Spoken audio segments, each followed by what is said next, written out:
এই ঘটনাটি মূলত ওনার ফুফার সাথে ঘটেছিল। তো সময়কাল 1990 সালের দিকে। তো ঘটনার দিন ফুফা তার মেয়ের বাড়িতে বেড়াতে গিয়েছেন। তো মেয়ে যেখানে বিয়ে দিয়েছেন ওই জায়গাতে ওয়াজ মাহফিল ছিল। আমাদের বাংলাদেশের প্রেক্ষাপটে কিন্তু শীতকালগুলো ওয়াজ মাহফিল সহ সামাজিক বিভিন্ন অনুষ্ঠানের জন্য পারফেক্ট একটা সময়, কারণ তখন ঝড় বৃষ্টি থাকে না, আবহাওয়া ঠান্ডা থাকে। তো সময়টা ছিল শীতকাল। তো উনি ওই মাহফিলের দাওয়াত পাওয়ার পর মাহফিলে গিয়েছেন। মাহফিল শেষ হয়েছে ভালো মতোই। মাহফিল শেষ হয়েছে রাত প্রায় 1টার দিকে। মেয়ের বাড়িতে এসে রাত্রে খাওয়া দাওয়া করেছেন, বাড়ির উদ্দেশ্যে রওনা করবেন। এখন এত রাতের বেলা তো আসলে উনি আবার আসবেন, ওনার মেয়ে তো কোনোভাবেই আসতে দিতে রাজি না, ওনার মেয়ের হাজবেন্ড উনিও রাজি না। কিন্তু সমস্যা বেঁধে গেল এই ফুপা, উনি কোনোভাবেই থাকতে রাজি হচ্ছিলেন না, কারণ সকালবেলা ওনার বিশেষ একটা কাজ ছিল। তাই অনেকটা জোরাজোরি করেই উনি চলে আসেন। তবে উনি যখন আসছিলেন, আসার সময় বাড়ির সবাই বলে দিয়েছিল যে বিলের রাস্তা যেটা রয়েছে এটা যেন ফুপা সাবধানে পার হন। ফুপা যখন ফেরত আসছিলেন, তো এইটার পাশের যে গ্রাম, মানে যেই গ্রামে উনি গিয়েছেন তার পাশের যে গ্রাম, সেই গ্রামের নাম হচ্ছে কাচারিপাড়া। ওখান দিয়ে রাস্তা দিয়ে যদি উনি বাড়িতে আসেন তাহলে প্রায় 45 মিনিট সময় লাগবে ওনার বাড়িতে আসতে। আর 2 গ্রামের মাঝে একটি বিল রয়েছে, এই বিলের নাম হচ্ছে নওলামারির বিল। এই বিল সোজাসুজি পাড়ি দিতে লাগবে 20 থেকে 25 মিনিট। এই বিলে রাতে এখনো মাঝে মাঝে অনেক ভৌতিক ঘটনা নাকি ঘটে। তো তখন তো শীতের সময় ছিল, বিলে কোনো পানি ছিল না। ফুপা ওই বিলের মাছ দিয়েই হাঁটা শুরু করেছেন। শীতের সময় বিলে নানা রকমের ফসল লাগানো হয়েছিল। ফসলগুলো ছোট ছোট ছিল, ম্যাক্সিমাম ছিল সব শাকসবজির ক্ষেত, লাল শাক, ডাঁটা শাক, এগুলো আর কি। আর চারদিকে খোলা মাঠ। শীতের সময় হলেও জ্যোৎস্নার আলোয় উনি প্রায় 10 মিনিট যখন হেঁটেছেন, হাঁটার পর বিলের প্রায় মাঝামাঝি যখন চলে আসছেন, তখন উনি একটি শব্দ শুনতে পান। তিনি শুনতে পান তার বাম দিক থেকে ঢোলের আওয়াজ আসছে। তিনি ভাবেন বাম দিকে ওই বিলের শেষে তো কিছু হিন্দু ধর্মাবলম্বীদের ঘরবাড়ি আছে, ওখানে হয়তো তাদের কোনো পূজা অর্চনা হচ্ছে। কিন্তু উনি ফিল করেন ওই আওয়াজটা, মানে ঢোলের আওয়াজটা আস্তে আস্তে তার দিকে আসছে। ফুপা অনেক সাহসী মানুষ, উনি দোয়া দুরুদ জানতেন, দোয়া দুরুদ পড়ে নিজের শরীরটাও বন্ধ করতে পারতেন। ওনার যেহেতু সাহস আছে, দোয়া দুরুদ পড়ে নিজের আগ্রহের জায়গা থেকেই উনি সিদ্ধান্ত নিলেন যে এই ঢোল বাজিয়ে কি আসছে একটু দেখি তো, কেননা এখনো তো অর্ধেকটা বিল সামনে আছে। তিনি ইচ্ছা করলেও তো দৌড়ে পালাতে পারবেন না। তাই তিনি সাহস করে নিজের শরীর বন্ধ করে বড় একটা গোল বৃত্ত এঁকে তার মাঝে বসে পড়েন। কয়েক মিনিটের মধ্যেই তিনি এক ভয়ানক জিনিসের সম্মুখীন হন, যা তিনি কল্পনাও করতে পারেন নাই। তিনি দেখেন বাম দিক থেকে একটা ঘোড়ার উপরে বসা একটা মানুষ, কিন্তু ভয়ানক বিষয় হলো ওই মানুষের কোনো মাথা নাই, কিন্তু ঢোলের আওয়াজ হচ্ছে। মনে হচ্ছে ওই মানুষের সাথেই কেউ আছে যে ঢোল বাজাচ্ছে। হালকা কুয়াশা থাকায় একটু দূরে থাকতেই উনি এই দৃশ্য দেখে ভয়ে মাথা নিচের দিকে নিচের দিকে চোখ রেখে দোয়া পড়তে থাকেন। উনি ওই অবস্থাতেই বুঝতে পারছেন যে ঘোড়াটি এসে তার সামনে দাঁড়িয়ে গেল। তিনি চিন্তা করলেন আসলেই কি সামনে দাঁড়ালো নাকি অন্য কোনো দিকে চলে গেল। মাথাটা একটু উঁচু করলেন, উনি দেখলেন উনি যে গোল বৃত্তটা এঁকেছেন ওই বৃত্তের বাইরেই ঘোড়ার পায়ের অংশ দেখা যাচ্ছে। উনি আরো সাহস করে মাথাটা আরো একটু উঁচু করে দেখার চেষ্টা করেন আসলে ঘোড়ার পিঠের উপর কি বসে আছে। উনি দূর থেকে যে দৃশ্যটা দেখেছেন, এবার খুব কাছ থেকে সেই একই দৃশ্যটাই দেখতে পান, যে ঘোড়ার উপর মানুষ বসা, কিন্তু মানুষের কোনো মাথা নাই, আর ঢোলের আওয়াজ হচ্ছেই, কিন্তু তাদের সাথে কিন্তু কোনো ঢোল ছিল না। ফুপা তো খুবই সাহসী, উনি ওই সময় অজ্ঞান হন নাই কিংবা ভয়ে বৃত্ত থেকে বের হয়ে দৌড়ও দেন নাই, কারণ তিনি জানেন এই মুহূর্তে যদি উনি বৃত্ত থেকে বের হন তাহলে তার বড় একটা ক্ষতি হয়ে যাবে। মাথা নিচু করে চুপচাপ বসে উনি আবারও দোয়া পড়তে শুরু করে দেন। শীতের সময় মাঝ রাতেও ফুপা ভয়ে এমন ভাবে ঘেমে যাচ্ছিলেন যে তার পুরো শরীর মনে হচ্ছে কেউ পানি ঢেলে দিয়েছে, তার পুরো শরীরে পানি ঢেলে দিলে যেরকম অবস্থা হয় ওই রকম হয়ে গেছে। আর ওই যে ঘোড়া কিংবা ঘোড়ার উপর থাকা মাথাবিহীন ওই অবয়বটা ফুপাকে কিন্তু কিছুই বলে না। 5 থেকে 7 মিনিট ওভাবেই দাঁড়িয়ে থেকে ফুপার বাম দিক থেকে তো এসেছিল, ওটা ডান দিকে চলে যায়। ফুপা কিন্তু বৃত্তের ভেতরেই বসে থাকে। আস্তে আস্তে ঢোলের আওয়াজটা দূরে কোথায় যেন হারিয়ে যায়। ফুপা চতুর্দিকে তাকিয়ে ওই অবয়বটাকে আর দেখতে পায় না, ঢোলের আওয়াজও শুনতে পায় না। ফুপা বুঝতে পারেন ওই অবয়বটা যখন আসছিল তখন তো আস্তে আস্তে ঢোলের আওয়াজ হচ্ছিল, এখন যেহেতু ঢোলের আওয়াজটা নাই তাহলে ওই অবয়বটাও নাই। উনি তখন বৃত্ত থেকে বের হয়ে এক দৌড়ে বাড়িতে চলে আসেন। বাড়িতে আসার পথে আর কোনো সমস্যা হয়নি। এরপর উনি কাউকে কিছু না বলেই গোসল করে শুয়ে পড়েছিলেন। উনি জানতেন যে এরকম ভয় পেলে গোসল করে ঘরে ঢুকতে হয়, তো উনি গোসল করেই ঘরে ঢুকেছিলেন ওই শীতের মধ্যেই। এই বিষয় নিয়ে উনি অবশ্য কোনো কবিরাজের কাছেও যান নাই, কোনো ঝাড়ফুঁকও করার নাই। আর জ্বর বা অন্য কোনো কিছু হয় না যে শরীরে কোনো ধরনের কোনো সমস্যা দেখা দেয়, এরকম কোনো কিছুই হয় নাই। তো ওনার সাথে এর আগে অনেক ঘটনা ঘটেছে, তবে এইবার উনি যে ভয়টা পেয়েছিলেন আগের বার এত ভয় উনি কখনোই পান নাই। এখনো এই বিষয়টা চিন্তা করলে ওনার চোখে মুখে ভয়ের ছাপ ফুটে ওঠে। ফুপার বর্তমান বয়স 80 বছর। উনি বয়সের কারণে বেশ অসুস্থ। তানজিন ভাই ফুপার জন্য দোয়া চেয়েছেন, আমরা তার জন্য দোয়া করি আল্লাহ তাআলা তাকে সুস্থতার সাথে দীর্ঘায়ু দান করুন। প্রিয় লিসেনার্স, চলুন চলে যাব আমাদের এবারের থার্সডে নাইটের 157তম আয়োজনের পরবর্তী আরো একটি নতুন ঘটনায়।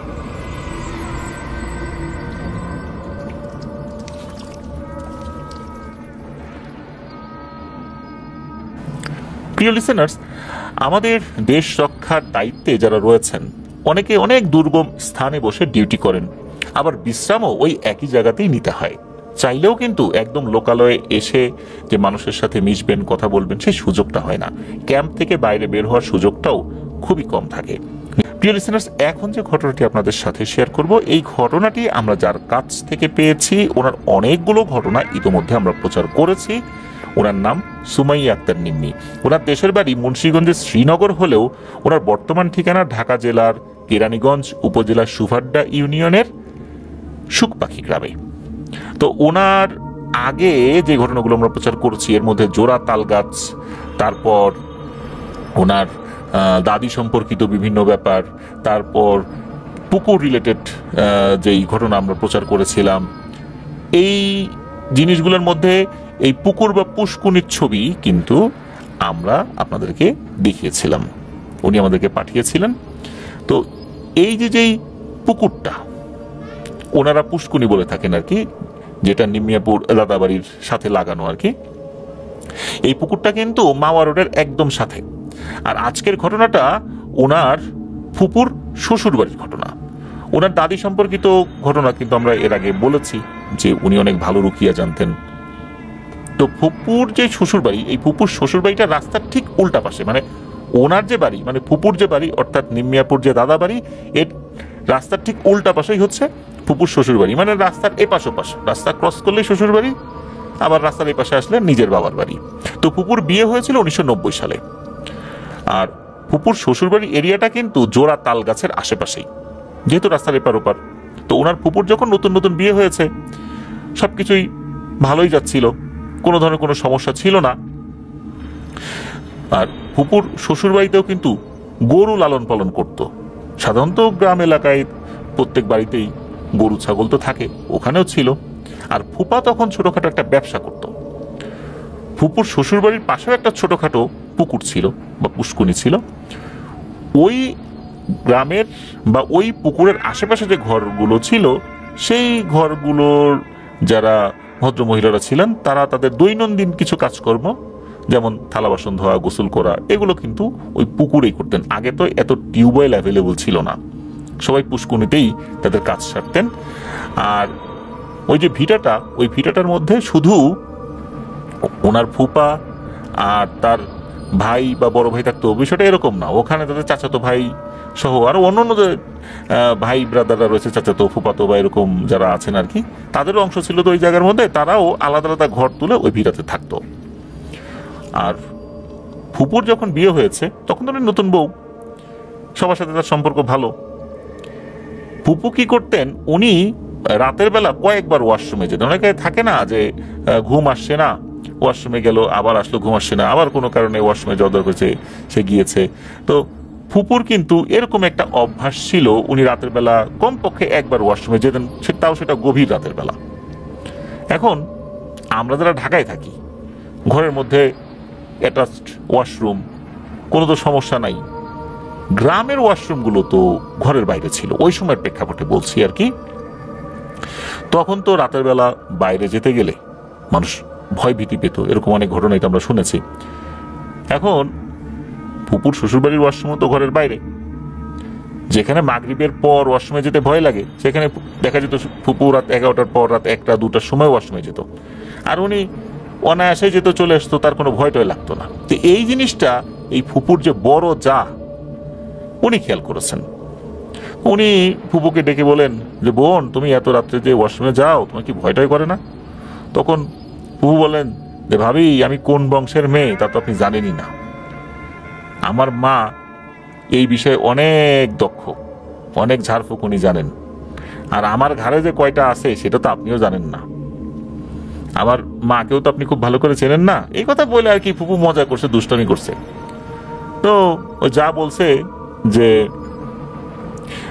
বুঝছি তো বোন, কিন্তু একটু সাবধানে থাইকো, এরকম বলে একটু সতর্ক করেন আর কি। তারপর ফুপু বলেন যে, আমি তো এগুলো দেখতে দেখতে বড় হয়েছি ভাবি, আমার এগুলো আসলে কোনো ভয় টয় লাগে না। আর ফুপুর যা খুবই সহজ সরল টাইপের একজন মহিলা, এখনো যে ওনার অনেক বয়স হয়েছে, এখনো কিন্তু ওই ফুপুর সাথে তার যথেষ্ট মিল, খুব ভালো সম্পর্ক আর কি। তো যাই হোক, এই সমস্ত কথাবার্তা যখন হচ্ছিল, তখন ওই যে যা, উনি বলেন যে, বোন, তোমাকে একটা কথা বলি, শোনো, তুমি তো এ বাড়িতে নতুন আসছো, এই ভিটাতে একটা সাদা বুড়ি থাকে। মূলত এই বুড়িটাকে অনেকেই দেখেছে। শোনা যায় যে এই যেই বৃদ্ধা মহিলা, উনি আসলেই একসময় জীবিত ছিল, কিন্তু ওনার মৃত্যুর পর তাকে অনেকেই দেখেছে। সকাল নাই, দুপুর নাই, রাত নাই, সন্ধ্যা নাই, বিকাল নাই, যে কোনো সময় তাকে দেখা যায়। আর ওনার যা এটাও বলেন যে, এই বৃদ্ধা মহিলার পরিচয় হলো, উনি নাকি এই ফুপার বড় দাদি, মানে হচ্ছে দাদির শাশুড়ি। উনি তো মারা গেছেন বহু আগে, কিন্তু কোনো এক কারণে বিভিন্ন লোক তাকে এখনো দেখে, এমনকি ওই বাড়ির ছোট বাচ্চাও পর্যন্ত তাকে দেখেছে। তো ফুপু এই সমস্ত কথা শুনে একটু পরিহাস করে বলেন, আরে ধুর, কি যে বলেন না, এগুলো দেখতে দেখতে আমার মুখস্থ হয়ে গেছে, এগুলো ভয় পাই না। এই সমস্ত কথা বলে ফুপু তো ওই জিনিসটাকে আসলে আমলেই নিল না। তো ওই সময়ে ওই জায়গার যে ঘরগুলো ছিল, এগুলো ছিল টিন শেড ঘর। ওয়াশরুম ছিল কয়েকটা, দুটো ছিল। ঘর থেকে বাইরে গিয়ে 1 মিনিটের মতো হাঁটতে হবে, এতটুকু দূরত্ব। আর একটা ছিল বাড়ির একটু পেছন সাইডে।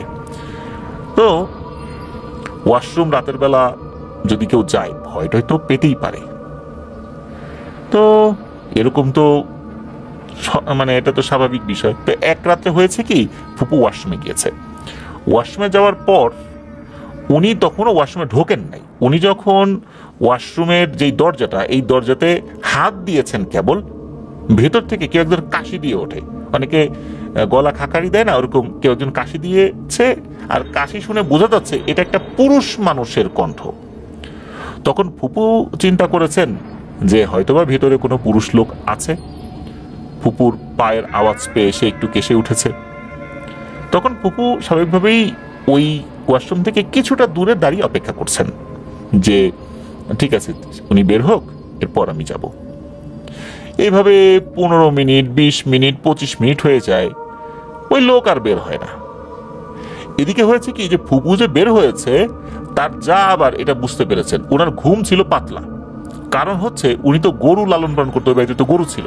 আর যারা গরু লালন পালন করে, তারা কিন্তু অধিকাংশ ক্ষেত্রেই তার ঘুমের ক্ষেত্রে তাদের ঘুমটা হালকা কোনো শব্দ হলেই ভেঙে যায়। কারণ হচ্ছে গরু অনেক সময় রাতের বেলা বিভিন্ন ধরনের শব্দ করে, অসুস্থ হয়ে যেতে পারে, গোয়ালের মধ্যে ক্ষতিকর প্রাণী ঢুকে যেতে পারে, তারপর চোর আসে, ওই এলাকায় আবার চোরের উপদ্রব ছিল, গরু চোর। তো এই সমস্ত কারণে যারা গরু লালন পালন করে তাদের ঘুমগুলো এমনিতেই খুব পাতলা হয়ে যায়। যেমনটা দেখা যাচ্ছে যে কারো সন্তান হওয়ার আগে তাদের ঘুম ছিল খুব গাঢ়, কিন্তু সন্তান জন্মের পর সন্তান বারবার ঘুম থেকে উঠে যায়, তারপর সন্তান একটু নড়াচড়া যদি করে তাহলে কিন্তু মায়ের ঘুম ভেঙে যায় বা বাবারও ঘুম ভেঙে যায়। অথচ একটা সময় তাদের ঘুম কিন্তু এরকম ছিল না। তো এরকমটা হয় আর কি, যারা গরু লালন পালন করে তাদের ক্ষেত্রে একই রকম। তো এই ফুপুর জায়ের এই অভ্যাসটা হয়ে গিয়েছিল, তার ঘুম ছিল খুব পাতলা। ফুপু যে দরজা খুলে বের হয়েছেন এটা কিন্তু ওনার যা টের পেয়েছিলেন। তো এরপরে ওনার আর ওইভাবে ঘুম আসে নাই, অনেকক্ষণ হয়ে গেছে। ওনার যা চিন্তা করছেন কি ব্যাপার, নতুন বউ ঘরে ঢুকলে তো আমি বুঝতে পারতাম, এতক্ষণ বাইরে আছে, ঘটনা কি? তো উনি আবার কি করেছেন, উনি আবার বাইরে বের হয়েছেন, কারণ কিছু যে সমস্যা আছে আশেপাশে এটা তো ওনার যা জানতেন। কোনো সমস্যা হইলেও কিনা, কারণ নতুন বউ তো এগুলো পাত্তাই দেয় নাই, ওই চিন্তা করে উনি ঘর থেকে আবার বাইরে বের হয়েছেন একটা হারিকেন নিয়ে। বের হয়ে দেখেন দূরে ফুপু দাঁড়িয়ে আছেন। তখন বলতেছে যে, হ্যাঁ রে, তুমি ওখানে দাঁড়ায় আছো কেন? তখন ফুপু পিছন দিকে তাকিয়ে দেখুন আর যা বলে যে, ভাবি এই যে ভিতরে একজন লোক ঢুকছে, তো এই জন্য আমি দাঁড়ায় আছি, উনি না বেরোলে আমি এখন কিভাবে চাই। তখন ওনার যা এগিয়ে আসেন, যা কি করেছেন, এগিয়ে গিয়ে উনি ওই ওয়াশরুমের কাছে যান এবং গিয়ে বলেন, ভেতরে কেউ আছো বা ভেতরে কেউ আছেন, এরকম বলছেন আর কি। তো ভেতর থেকে যখন কোনো আওয়াজ আর ফেরত আসছে না, মানে কোনো উত্তর দিচ্ছে না কেউ, তখন উনি কি করেছেন, ওই ওয়াশরুমের দরজায় হাত লাগিয়ে টান দিয়েছেন। দেখা গেল ওয়াশরুমের ভিতরে কেউ নাই। তখন ফুপু বলছেন যে, ভাবি আমি তো নিশ্চিত যে ভেতরে কেউ ছিল, কারণ ভেতর থেকে একটা পুরুষ মানুষের কাশির আওয়াজ আমি শুনেছি, আর একটা মানুষ যদি ভেতরে থাকে যেরকম খচমচ আওয়াজ হয়, এরকম আওয়াজও আমি পেয়েছি। সুতরাং এটা মনে করার কোনো কারণ নাই যে ভিতরে কেউ ছিল না। তখন ফুপু বলেন, যাক, এটা তোমার মনের ভুলও হইতে পারে, তুমি যাও, ওয়াশরুমে যাও, আমি দাঁড়ায় আছি বাইরে। ফুপু ওয়াশরুমে যান। এরপর ফুপু যখন ওয়াশরুম থেকে বের হয়েছেন, দুজন মিলে ঘরে চলে যান। তো এইটা গেল ওই রাত্রের ঘটনা। এখন এরপরে যেটা হয় সেটা হচ্ছে যে এই ফুপু উনি কিন্তু ওই জায়ের মাধ্যমে সতর্কবাণীও পেয়েছিলেন। ওই যা বলেছিল যে, দেখো বউ, এত সাহস কিন্তু ভালো না, তোমার যে বলি তুমি তো আসলে গুরুত্ব দাও না, একবার যদি ক্ষতি হয়ে যায় তাহলে কিন্তু সারাটা জীবন তোমাকে পস্তাতে হবে, তখন কি করবা রে বাপু? তো ফুপু শোনেন, একটু একটু করে আসলে গুরুত্ব দিচ্ছিলেন। এভাবে কয়েকটা দিন পার হয়ে যায়। ফুপু নিজের অভ্যাসটাকেও পরিবর্তন করার চেষ্টা করছিলেন, আগের মতো করে বেশি রাতের বেলা ওয়াশরুমে যেতেন না। সন্ধ্যার পর উনি ওনার কাজকর্ম সব সেরে ফেলতেন, যাতে করে রাতের বেলা বাইরে বেশি একটা বের হতে না হয়। আসলে হয় কি, যে সব সময় তো আর একরকম হয় না, তাই না? কোনো এক রাতের বেলা আবারও ফুপুর ওয়াশরুমে যাওয়ার দরকার হয়। তো উনি উঠেছেন ওয়াশরুমে যাওয়ার জন্য। এখন আগের কথা চিন্তা করছেন যে, আগে তো একবার গেলাম, ওই যে ওয়াশরুমের ভিতরে কে যেন একটা কাশি দিল, পরে এই ঘটনা যে ভিতরে কেউ নাই। তো উনি চিন্তা করেছিলেন যে এই ওয়াশরুমে যাব না, ঘরের পেছনের দিকে যেটা আছে ওই দিকটাতে যাব। তো ওই দিকটাতে যাওয়ার জন্য উনি ওই সাইডে গিয়েছেন। ওই সাইডে হয়েছে কি, গরুকে খাওয়ানোর জন্য অনেক কচুরি পানা এনে রাখা হয়েছে, ছড়িয়ে রাখা হয়েছে। তো ওই কচুরি পানার উপর দিয়ে যদি কেউ হেঁটে যায় তাহলে কিন্তু টাস টাস করে শব্দ হয়। এই কচুরি পানার যেই একটা ফোলা অংশ থাকে এটা কিন্তু ফেটে যায়। তো ফুপু ওই দিকটা দিয়ে যখন কিছুটা হেঁটেছেন তখনও কিন্তু ওনার পায়ের নিচে কচুরি পানা পরে টাস টাস করে আওয়াজ হয়েছে। তো ফুপু ওই ওয়াশরুমে গিয়েছেন। উনি ওয়াশরুমে যাওয়ার অল্প কিছুক্ষণ পর মনে হলো, হাতি যদি কচুরি পানার উপর দিয়ে হাঁটে কিরকম শব্দ হবে? স্বাভাবিকভাবে কোনো মানুষ হেঁটে গেলে তো কচুরি পানার উপর দিয়ে যদি হাঁটে তাহলে তো টাস টাস শব্দ তো হবেই, কিন্তু অনেকটা ভারী পা, হাতির মতো ভারী পা, এরকম যদি পা নিয়ে কেউ হাঁটে কেমন শব্দ হবে? ফুপু চিন্তা করেছেন হয়তো বা এই সাইডে কেউ ওয়াশরুমে যাওয়ার জন্য আসছে কিনা, তো উনি একটু গলা খাকারি দিয়েছেন, কিন্তু মনে হলো না, তার গলা খাকারিতে কোনো কাজ হচ্ছে না। এরপর উনি বললেন যে এই কে আসে, তারপরেও মনে হচ্ছে সেটা এগিয়েই আসছে। এরপর ফুপু ভয় পান, চিন্তা করেন যে এটা তো কোনো স্বাভাবিক মানুষ না। স্বাভাবিক কোনো মানুষ হলে বাড়ির কোনো মহিলা ওয়াশরুমে গিয়েছে, তাহলে তো তারা সেখানে থেমে যেত বা বলতো যে আমি, অথবা কিছু একটা বলে উল্টো দিকে চলে যেত, কিন্তু না, এটা তো সেটা না। তখন ফুপু ভয় পেয়ে যান। তখন উনি দ্রুত, যতটুকু সম্ভব, উনি ফ্রেশ হয়ে এক দৌড়ে উনি ঘরে চলে যান। আর পিছন দিকে তাকান নাই যে ওখানে কি আছে কি নাই। তো উনি যখন ঘরে চলে গিয়েছেন, যাওয়ার পর ওনার যাকে ডেকেছেন সে চলে আসছে। আসার পর বলছে কি হয়েছে, তখন বলে এই ঘটনা। তখন বলছে যে তোমাকে আমি বারবার বলছি যে বাইরে যাওয়ার সময় আমাকে ডাক দিতে, ডাকো নাই কেন? আসলে ফুপু ডাকে নাই কেন, গ্রামের যারা মহিলা ওনারা তো সারাদিন অনেক কাজ করেন, সেই কাক ডাকা ভোরে উঠে সারাটা দিন খাটাখাটুনি করেন। এখন ফুপু চিন্তা করেছেন এত রাতের বেলা আবার তাকে ডাকবো, যদি বিরক্ত হয়, এই সমস্ত চিন্তা করেছেন, উনি ডাকেন নাই। তো ওনার যা তো তাকে কিঞ্চিত বকাঝকা করেন যে তোমার তো উচিত ছিল আমাকে ডাকা। তো ফুপু বলছেন যে আপনাকে ডাকি নাই, আপনি ক্লান্ত ছিলেন, এই সেই এগুলো বলেন আর কি। তো যাই হোক, ওই রাতেই একটা সমস্যা দেখা দেয়, ফুপুর পেটে মারাত্মক ব্যথা। এই ব্যথা আর ভালো হয় না, ভালো হয় না বলতে প্রচন্ড ব্যথা। সকালবেলা ডক্টরের কাছে নিয়ে যাওয়া হয়, বেশ কিছু ওষুধ দেওয়া হয়, বিকাল নাগাদ ব্যথা অনেকটাই কমে আসে। এর মধ্যে দাদি খবর পেয়ে চলে আসেন, উনি কিছু ঝাড়ফুঁক করে দেন। তা আল্লাহর রহমতে মোটামুটি ফুপুর সুস্থতার দিকেই যেতে থাকেন। এভাবে কয়েকটা দিন কেটে যায়, ফুপু তখন মোটামুটি সুস্থ। তো কয়েকদিন পরে এক রাত আনুমানিক তখন 10টা হবে, তো ফুপু খাওয়া দাওয়া করে বিছানায় একটু বসেছেন। ফুপুর আবার অভ্যাস ছিল যে রাতে খাওয়া দাওয়া করে কিছুটা সময় বিছানায় বসে তারপর আবার একটু হাঁটাহাঁটি করা, পায়চারি করা বাড়ির উঠোনে। তো এরপর ফুপু উঠোনে গিয়েছেন, হাঁটাহাঁটি করছেন। হঠাৎ করে হয় কি, পাশের একটা সাইড থেকে, অন্ধকারের ভিতর থেকে সাদা কাপড় পরে একটা বৃদ্ধ মহিলা হাঁটতে হাঁটতে, অন্ধকারের ভিতরেই হাঁটতে হাঁটতে ফুপুর সামনে আসতে থাকেন। সামনে এসে ফুপুকে ক্রস করে চলে যাচ্ছেন আর এক সাইডে। এই ফুপুর শ্বশুর বাড়ির পাশে যে একটা ছোট্ট পুকুর রয়েছে বা পুষ্করণী রয়েছে, ওই দিকটাতে চলে যাচ্ছেন। তো ফুপু কিন্তু লক্ষ্য করেছিলেন যে তার হাজবেন্ড, মানে ফুপার এক চাচি ছিল, যিনি বিধবা ছিলেন, সবসময় সাদা কাপড় পরতেন, তাকে ওনার হাজবেন্ড চাচি বলে সম্বোধন করতেন আর কি। তো ফুপুও বলছেন যে ও চাচি, এদিকে কই যাও? তা সে আর কোনো উত্তর দেয় না, সে সোজা হেঁটে ওই পুকুরের মধ্যে নেমে যায় এবং পুকুরের পানির মধ্যে গিয়ে ঝাঁপিয়ে পড়ে। এই যে পানির মধ্যে যে ঝাঁপিয়ে পড়লো, পানিতে না কোনো আওয়াজও হলো না। আর ঝাঁপিয়ে পড়ার পর ফুপু তাকিয়ে আছেন, অন্ধকারের ভিতরেও কিন্তু তাকে উনি দেখতে পাচ্ছিলেন। ফুপু দেখছেন যে পানিতে আর কোনো ঢেউ হচ্ছে না, মানে এই যে ঝাঁপিয়ে পড়েছে এই চাচি আর উঠছে না। এরপর ফুপু কি করেছেন, তার যাকে ডাকছেন, ও ভাবি আসো তো, আসো তো, এই যে চাচি এই পুকুরের মধ্যে নামলো, এখন তো ওঠে না, কোনো একটা সমস্যা হইলো কিনা, আসো তো দেখো তো। তখন ওনার যা আসছে, বলে যে কি হয়েছে, বলে যে এই ঘটনা, আমি তো দেখলাম যে একজন সাদা কাপড় পরা লোক আসলো, আমি তো চিন্তা করলাম চাচি ওই যে পুকুরের মধ্যে ঝাঁপ দিল, এখন তো আর ওঠে না, আর পানিতে ঝাঁপ দিলাম তো শব্দও শুনলাম না। তখনই ওনার যা বুঝতে পেরেছেন ঘটনাটা কি, ফুপুর হাত চেপে ধরে এক হ্যাচকা টানে ঘরের মধ্যে নিয়ে গেছেন। তখন বলছেন যে এই তুই বুঝছো যেটা কে?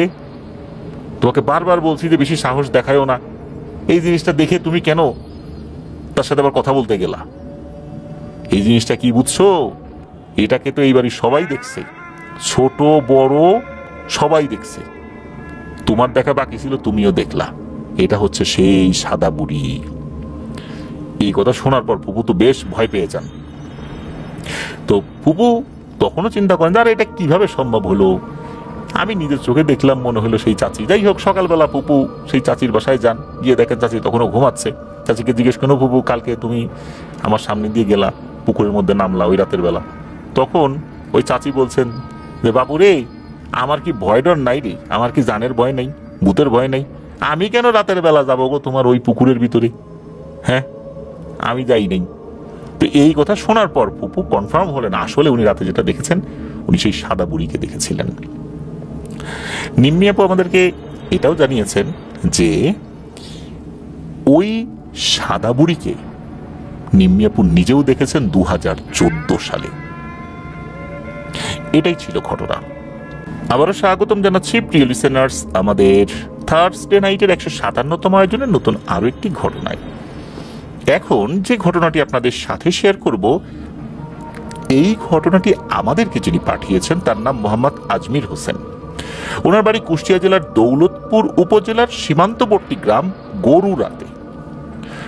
উনি এই ঘটনাটি সংগ্রহ করেছিলেন 2025 সালের এপ্রিল মাসের 9 তারিখে। উনি বর্তমানে চাকরির সুবাদে পাবনায় থাকেন। ঈদের ছুটি শেষ করে উনি যখন ডিউটিতে জয়েন করেছেন তখন ওনার এক কলিগের সাথে দেখা হয়, তার নাম হচ্ছে রাব্বি। সেই মূলত ঘটনাটি ওনাকে বলে। তো তার গ্রামের বাড়ি হচ্ছে ঝিনাইদহের শৈলকুপা উপজেলায়। ঈদের ছুটি শেষ করে তাকে জিজ্ঞেস করেছেন যে তুমি ঈদে ছুটিতে বাসায় কবে যাবে? তখন রাব্বি ওনাকে বলেন, ভাইয়া ছুটি পেলে যাব। তো তার সাথে কথা বলার সময় কেন জানি মনে হলো যে তার মনটা খুব খারাপ। সে নতুন বিয়ে করেছে, বাড়িতে যেতে পারেনি ঈদ করতে, তাই তার মনটা হয়তো বা খারাপ। তারপর তাকে জিজ্ঞেস উনি করেন যে তুমি কি বাড়িতে ফোন করেছিলে যে আঙ্কেল আন্টির কাছে কেমন আছে তারা? তখন রাব্বি বলে যে না ভাইয়া, সবকিছু ভালো আছে, অন্য একটা সমস্যা আর কি। তো আজমির ভাই চিন্তা করছেন যে পারিবারিক বা তার ওয়াইফের সাথে কোনো ঝামেলা টামেলা হয়েছে কিনা। কিন্তু এই রাব্বি যে তথ্য দেয় তা শুনে এই আজমির ভাই তো পুরোই অবাক হয়ে যান। মূলত এমন একটি তথ্য দিয়েছিল যেটা আসলে সচরাচর শোনাই যায় না।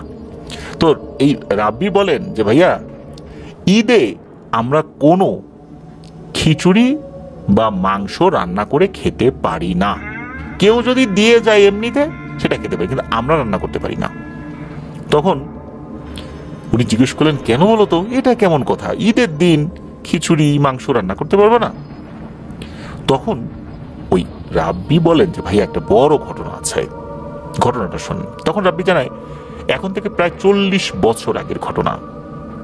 মূলত রাব্বির বাবা বলেছিল, আর এই ঘটনাটা ওনার পারিবারিক ঘটনা, সবাই জানে। রাব্বির বংশ তো অনেক বড়, মূলত সবাই জানে আর কি, আশেপাশের লোকজনও জানে। মূলত একটা ব্যাপারের কারণে এই জিনিসটা রাব্বি জিজ্ঞেস করেছিল ছোটবেলাতেই। তাদের বংশ কিন্তু একটা মন্ডল বংশ, কিন্তু সবাই তাদেরকে ফকির বলে ডাকে। অনেকের নামের সাথে ফকির থাকে না, ওই রকম। তখন আর কি জিজ্ঞেস করেছিল, বাবা আমাদেরকে সবাই মন্ডল না বলে ফকির কেন বলে? নামের সাথে যেমন রাব্বি ফকির এরকম বলে ডাকবে, এটা কেন? মূলত তারা তো আসলে ফকির বংশ না, মন্ডল বংশ। তখন মূলত একটি ঘটনা বলেন তার বাবা, আজ থেকে প্রায় 40 বছর আগে এই রাব্বির বংশের কোন এক লোক সম্পর্কে চাচা হন আর কি। তো তার নাম হচ্ছে মুজিবর। তো তার সমস্ত শরীরে এক ধরনের চর্মরোগ হয়, অনেক চিকিৎসা করার পরও এই রোগ ভালো হয় না। বোঝা গেল আর উপায় নাই, মৃত্যু নিকটে। তখন একটা নিয়ম প্রচলিত ছিল যে এই ধরনের কোনো সমস্যায় কোনোভাবেই যদি কাউকে ভালো না করা যায় তখন কলার ভেলা তৈরি করে নদীতে ভাসিয়ে দেওয়া হতো, সাথে কিছু শুকনো খাবার, চিরা মুড়ি গুড় এগুলো দিয়ে দেওয়া হতো। তো এভাবেই ওই চাচাকে নদীতে ভাসিয়ে দেওয়া হয়। ভাসতে ভাসতে উনি অনেক দূরে চলে যান। তো উনি তো অজ্ঞানের মতো ছিলেন। হঠাৎ করে কোনো একটা জায়গায় এসে ওই ভেলাটা মাটির সাথে আটকে যায়। ওনার যখন সেন্স আসে উনি দেখেন যে এক দরবেশের মতো ব্যক্তি, উনি ওই পানিতে অজু করছেন। তো অজু করার পর ওই চাচার দিকে তাকিয়ে থাকেন ওই দরবেশ। থাকার পর বলেন যে আহারে বাবা, তোমার অনেক কষ্ট হচ্ছে তাই না? তখন ওই চাচা বলেন, হ্যাঁ আমার অনেক কষ্ট হচ্ছে, আমার পরিবার আমাকে ভাসিয়ে দিয়েছে, আমার দায় তারা নিতে চায় নাই, এই জন্য আমাকে ভাসিয়ে দিয়েছে, আমাকে নিয়ে তাদের হয়তো বা আর কোনো ভাবনা নাই। তখন ওই দরবেশ বলেন যে বাবা তুমি মনে কষ্ট নিও না, চলো তুমি আমার সাথে চলো। এই বলে কোথায় যেন উনি নিয়ে যান তাকে, ভিন্ন এক জায়গা, ভিন্ন ধরনের সবকিছু। এটা কি পার্থিব কোনো জায়গা নাকি অন্য এক জগৎ, এটাও বুঝতে পারছেন না আর কি। তো ওইখানে তার চিকিৎসা চলে, বেশ কয়েক মাস চিকিৎসা চলে। তো চিকিৎসা চলার পর আস্তে আস্তে আল্লাহর অশেষ রহমতে উনি সুস্থ হয়ে যান, একদম পরিপূর্ণভাবে সুস্থ হয়ে যান। তখন ওই দরবেশ বাবা বলেন যে বাবা, তুমি তো আসলে এইখানে থাকার যোগ্য নও, তুমি এখানে থাকতেও পারবে না, এইটা মানুষের থাকার জায়গা না, তোমাকে আমি তোমার বাড়িতে রেখে আসি, চলো। তখন ওই চাচা বলেন যে না, আমি আমার বাড়িতে যাব না, আমার খুব অভিমান আমার বাড়ির মানুষের উপর, তারা আমাকে নদীতে ভাসিয়ে দিয়েছে, তারা আমাকে আরো হয়তো ভালো চিকিৎসা করতে পারতো, কিন্তু তারা না করে তারা আমাকে নদীতে ভাসিয়ে দিয়েছে, আমি যদি পানির মধ্যে পড়ে মরে যেতাম তাহলে কি হতো। তখন ওই দরবেশ বাবা বলেন যে তোমাকে আল্লাহর নামে ভাসিয়ে দিয়েছে, আর ভাসিয়ে দিয়েছে বলেই তোমার সাথে আমার দেখা হয়েছে আল্লাহর অশেষ রহমতে, এবং আল্লাহর ইচ্ছাই তুমি সুস্থ হয়েছো, এটাকে আল্লাহর ইচ্ছা বলে মেনে নাও, বাড়ির উপর তো করে রাগ করে লাভ নাই, তারা তোমার সুস্থতার জন্যই দিয়েছে, তুমি যদি ওখানে থাকতা তাহলে তো তুমি একদম শেষ হয়ে যেতা, তোমার পুরো শরীর পচে যেত। এইভাবে ওই দরবেশ বাবা তাকে বোঝায়। একটা সময় সেই চাচা আসতে রাজি হয়। তো কিভাবে কিভাবে যে আসছেন এটা ওই চাচা ঠিক বলতে পারেন না। একদিন ফজরের আজানের আগে উনি দেখেন ওনার বাড়িতে, তখন ওই দরবেশ বাবা বলেন যে এই তোমার বাড়ি, যাও বাড়িতে যাও। উনি এসে ডাকাডাকি করেন, সবাই তাকে দেখে আশ্চর্য হয়ে যায়, যারে এ তো পরিপূর্ণভাবে সুস্থ হয়ে গেছে আলহামদুলিল্লাহ। তো উনি বাড়িতে আসেন। তো এর কিছুদিন পর হঠাৎ করে এই চাচা পজেসড হয়ে যান, মানে তার উপর কোনো কিছু ভর করেছে। সবাই যখন জিজ্ঞেস করে যে আপনি কে, তখন বলে আমি সেই ব্যক্তি, আমি সেই দরবেশ, আমি দরবেশ জিন, যেই দরবেশ ওকে ভেলা থেকে নামিয়েছে, তারপর আমাদের দেশে নিয়ে গিয়েছি, ওকে চিকিৎসা করেছি এবং আমি ওকে রেখে গেছি, আমি হচ্ছি সেই ব্যক্তি। তখন পরিবারের সবাইকে একত্র করতে বলেন, পরিবার সবাই এক হয়। তখন ওই দরবেশ বলেন যে তোমাদেরকে আমি কিছু পরামর্শ দিব, এই পরামর্শগুলো মেনে চলবা, এটা নির্দেশনাও বলতে পারো, এর বাইরে যাবা না। তখন ওই দরবেশ বলেন যে কোনো ঈদে তোমরা খিচুড়ি আর মাংস রান্না করতে পারবা না, আর তোমাদের বংশমণ্ডল আজ থেকে, তোমাদের বংশ হলো ফকিরি বংশ, আজ থেকে এটাই তোমার বংশ পরিচয়, তোমাদের সবাই এই বংশের পদবি ব্যবহার করবা। তো সকলেই সেটাতে সম্মতি দেন। এরপর চলে যায় সেই দরবেশ ওই চাচার শরীর থেকে। এরপর কিন্তু সবকিছু ঠিকঠাক মতো চলছিল, অনেকগুলো ঈদ চলে গেছে, এর মধ্যে তারা কেউই খিচুড়ি এবং মাংস রান্না করেন নাই। 7 বছর পর গিয়ে বাধে একটা সমস্যা। 7 বছর পর হয়েছে কি, ওই বংশের আর একজন লোক, ওনার পরিবারের টোটাল 9 জন লোক ছিল, তো উনি কোনো এক ঈদে খিচুড়ি আর মাংস রান্না করেছেন। নিষেধ করা হলেও তিনি বলেন আরে দূর, এসব সব ভুয়া, কিসের কি, সবাই খাচ্ছে, ঈদের দিন আমরা রান্না করব না। তো এই কথা বলে ওনারা রান্না করেছিলেন। দুঃখজনক ব্যাপার হলো ওই পরিবারের যে 9 জন ব্যক্তি, এই 9 জন ব্যক্তির সাথে কিছু হওয়ার আগেই ওই দিনই গোয়ালের 5টা গরু এবং 2টো মহিষ মনে হলো ঠাস ঠাস করে পড়ে গেল, ধপাস ধপাস করে, সবগুলোই মৃত। এরপরে ওই দিন বিকাল থেকেই ওই পরিবারের প্রত্যেকেরই ভয়ঙ্কর ডায়রিয়া এবং বমি হতে থাকে, এবং ওই রাত্রেই এই 9 জনের মধ্যে 9 জনই মারা যায়, একে একে সবাই মারা যায়। সেদিনের পর থেকে আজ পর্যন্ত এই পরিবারে ঈদের দিন শুধু মাংস এবং খিচুড়ি রান্না করা হয় না।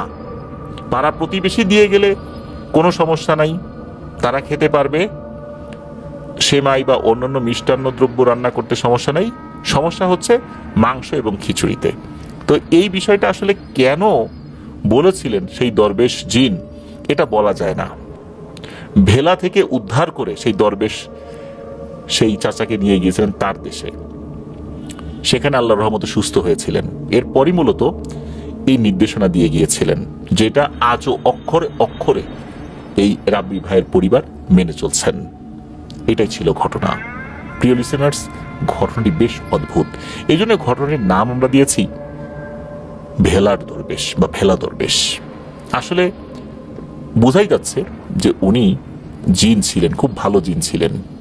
কেন এরকম একটা নির্দেশনা দিলেন এই বিষয়ে কোনো ব্যাখ্যা পাওয়া যায়নি, কিন্তু এখনো ওই পরিবারের সদস্যরা এর কোনো ব্যাখ্যা না খুঁজলেও সেই নির্দেশনা অক্ষরে অক্ষরে পালন করছেন।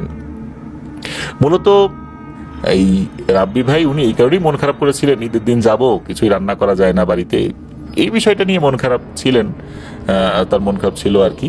তো এই ব্যাপারটাই মূলত এই আজমির হোসেন ভাইকে উনি জানিয়েছিলেন। ঘটনাটি বেশ অদ্ভুত, আসলে কত কিছুর সাথে তো কত কিছু জড়িত, কোনো একটা বিষয়ের সাথে অন্য আর একটা বিষয় জড়িত, সেগুলো আমরা বুঝতে পারি না। হতে পারে এটা এমনই কিছু। ধন্যবাদ জানাচ্ছি আজমির হোসেন ভাইকে অদ্ভুত একটি ঘটনা আমাদের সাথে শেয়ার করার জন্য। এবারের ঘটনাটি আমরা পেয়েছি যার কাছ থেকে, তার নাম মোহাম্মদ নাজমুল হক। ওনার বাড়ি রাজশাহী জেলার বাগমারা উপজেলার নরদাস ইউনিয়নের হোসেনপুর গ্রামে। চলুন ওনার ঘটনায় চলে যাই। ঘটনাটি নিয়ে ওনার সাথে আমি ফোনে কথা বলেছিলাম। বেশ রোমহর্ষক এক ঘটনা। চলুন শুরু করি ঘটনাটি। তো নাজমুল ভাই বর্তমানে যদিও বা ঢাকায় থাকেন, ঢাকা বলতে গাজীপুরের উনি একটি বেসরকারি প্রতিষ্ঠানে কর্মরত রয়েছেন। আমাদের চ্যানেলের একজন রেগুলার লিসেনার।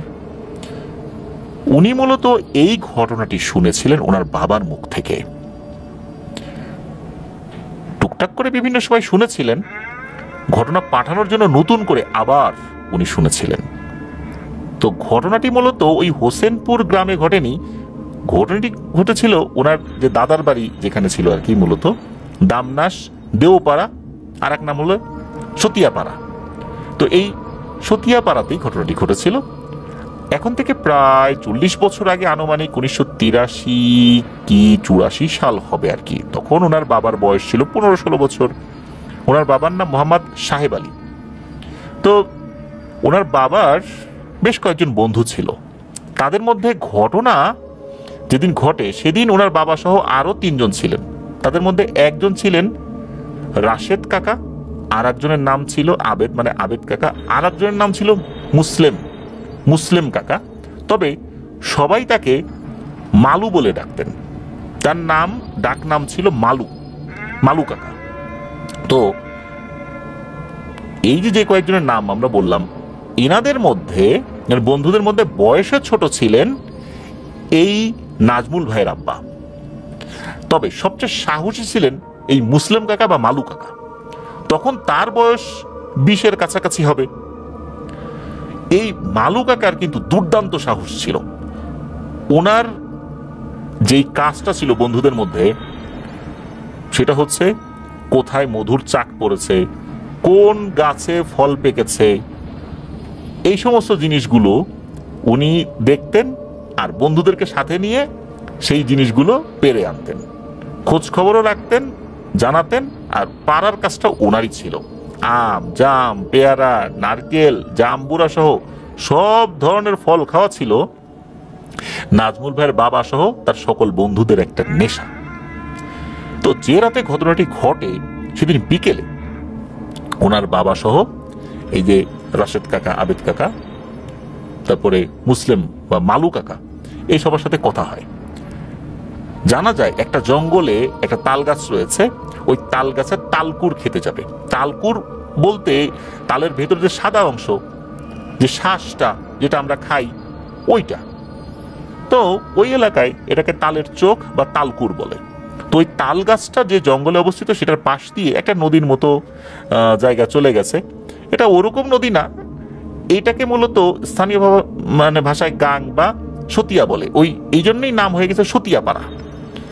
শুকনো মৌসুমে একদম শুকিয়ে যেত, আর বন্যার সময় বিলের পানির সাথে আর একটা বিলের সংযোগ হয়ে যেত। মূলত এই নালা দিয়েই একটা বিলের সাথে আর একটা বিলের সংযোগ হতো। তো অধিকাংশ জায়গাটা এখন যেটা দেখা যায়, মানুষ রাস্তা বানিয়েছে, তারপর ভরাট করে এখন বাড়িঘর তৈরি করে ফেলেছে আর কি। তো তাল গাছটার বর্ণনাটা না দিলে না, তাল গাছটা এত বেশি লম্বা ছিল যে ওই গাছে সহজে কেউ উঠতে চাইতো না, আর ওঠার সাহসও কেউ পেত না। আর এই তাল গাছটা এবং জঙ্গলটা অত্যন্ত ভয়ঙ্কর ছিল, এটা সবাই জানতো। তাল গাছটার গোড়ায় ছিল একটা কবর। এই কবরটা ছিল এই নাজমুল ভাইয়ের বাবার পাড়া প্রতিবেশী এক দাদার, যার নাম ছিল ঈদুল্লাহ। তাল গাছটার যে গোড়া, এই গোড়াটা এমন হয়েছে যে আস্তে আস্তে একটু ভাঁজ হয়ে ধনুকের মতো বাঁকা হয়ে মাথাটা সোজা উপরের দিকে উঠে গেছে। তো সেদিন বিকেলের কথা অনুযায়ী নাজমুল ভাইয়ের বাবা সহ এই রাশেদ কাকা, আবেদ কাকা আর এই মালু কাকা ওই তাল গাছে তালকুর খেতে যান। রাত তখন প্রায় 11টা। 1983-84 সালের দিকে রাত 11টা মানে তো গভীর রাত। চারদিকে ঘুটঘুটে অন্ধকার, শুনশান নীরবতা, কিছু ঝিঝি পোকার ডাক ছাড়া আর কিছুই শোনা যাচ্ছিল না। সে সময় কিন্তু মানুষ সন্ধ্যার পরই খাওয়া দাওয়া করে ঘুমিয়ে যেত। তো নাজমুল ভাইয়ের বাবা, রাশেদ কাকা, আবেদ কাকা, মালু কাকা প্রয়োজনীয় সরঞ্জামাদি নিয়ে ওই জঙ্গলে তাল গাছের গোড়ায় উপস্থিত হন। তো মালু কাকা তো খুব সাহসী ছিলেন। গাছের ওঠার ব্যাপারেও তিনি ছিলেন অত্যন্ত দক্ষ এবং দ্রুত গতি সম্পন্ন। জিন ভূত এসব ব্যাপারে মালু কাকার কোনো ভয় ভীতিই ছিল না। তো মালু কাকা একটা দা নিয়ে গাছে উঠে গেছেন, আর তাল গাছের গোড়ায় নাজমুল ভাইয়ের বাবা, রাশেদ কাকা, আবেদ কাকা দাঁড়িয়ে আছেন।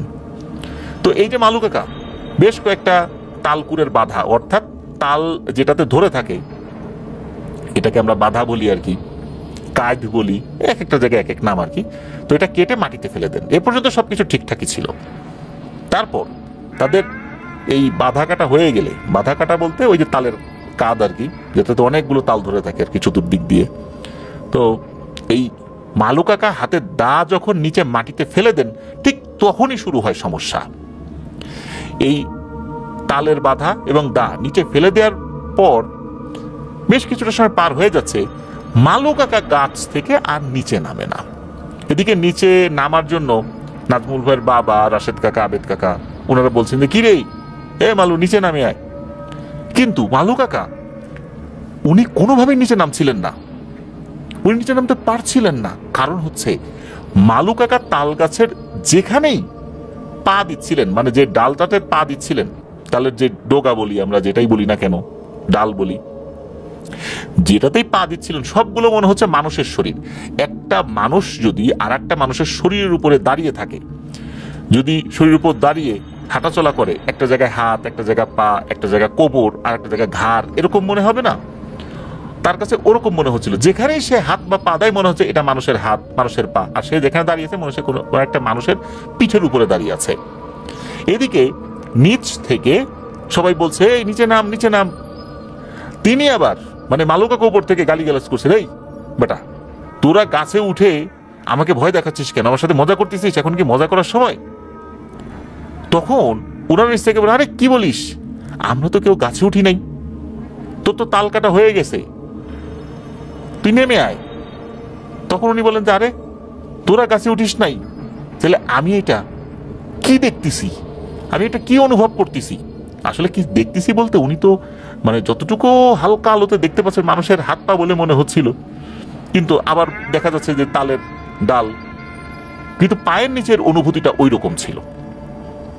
তখন ওদিকে নিচ থেকে বলছেন যে না আমরা তো কেউ উঠি নাই। তখন মূলত এই মালু কাকা প্রচন্ড ভয় পান। উনি বুঝতে পারেন সর্বনাশ, আমি তো একটা বিপদে পড়ে গেছি। এরপর উনি সাহস ধরে রাখেন এবং ওই অশরীরীর উদ্দেশ্যে গালিগালাজ করতে থাকেন, এই বেটা আমারে ভয় দেখাচ্ছিস, এত বড় সাহস, আমাকে চিনিস, আমি এসব ভয় পাই না। তো এরপরও উনি চেষ্টা করছেন নামার জন্য, কিন্তু কোনোভাবেই গাছ থেকে নামতে পারছেন না। কেননা আমরা যদি কোনো একটা মানুষের শরীর উপরে উঠি, আমাদের ব্যালেন্সটা কেমন থাকে?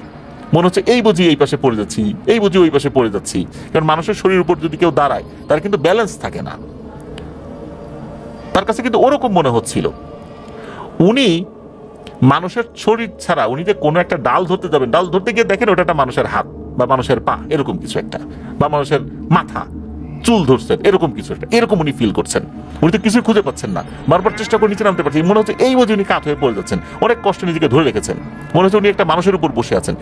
এই জন্য মালু কাকা যখন বুঝতে পারেন যে তার হাত পাগুলো মনে হচ্ছে পিছলে পড়ে যাচ্ছে, ওনার শরীরটা অসাড় হয়ে যাচ্ছে, উনি শরীরের সব শক্তি হারিয়ে ফেলছেন, তখন মালু কাকা চিৎকার করে বলেন, এই আমি আর নিচে নামতে পারতেছি না, আমার শরীর আর চলতেছে না, তোরা কেউ উঠায়।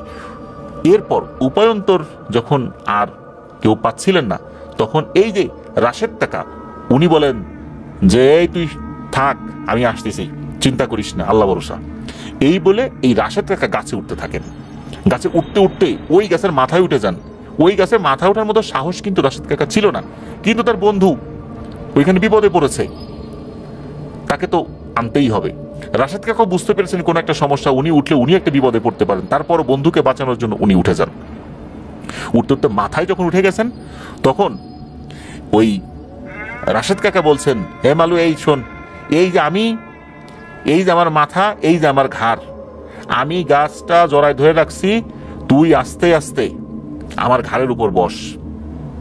তো তখন এই মালু কাকা হাতড়ে হাতড়ে যখন মাথাটা টের পেয়েছেন যে এটাই তোর মাথা, তখন ওই রাশেদ কাকা বলছেন, হ্যাঁ এটা আমার মাথা, তুই ওঠ বয়। ছোট বাচ্চাকে যেভাবে কাঁধে নিয়ে মানুষ হেঁটে বেড়ায়, ঠিক ওইভাবে কাঁধে বসেছিলেন এই মালু কাকা রাশেদ কাকার ঘাড়ের উপরে। মালু কাকা তো একটু বেশ উঁচা লম্বা ছিলেন, ওনার বয়সটা অন্যদের থেকে একটু বেশি ছিল, কষ্ট হচ্ছিল রাশেদ কাকা, তারপর অনেক কষ্টে কোনোভাবে আস্তে আস্তে আস্তে আস্তে গাছ থেকে নেমে এসেছিলেন। একটু এদিক ওদিক হলে দুজনই নিচে পড়ে যেতেন এবং দুজনের মৃত্যু ছিল অবধারিত।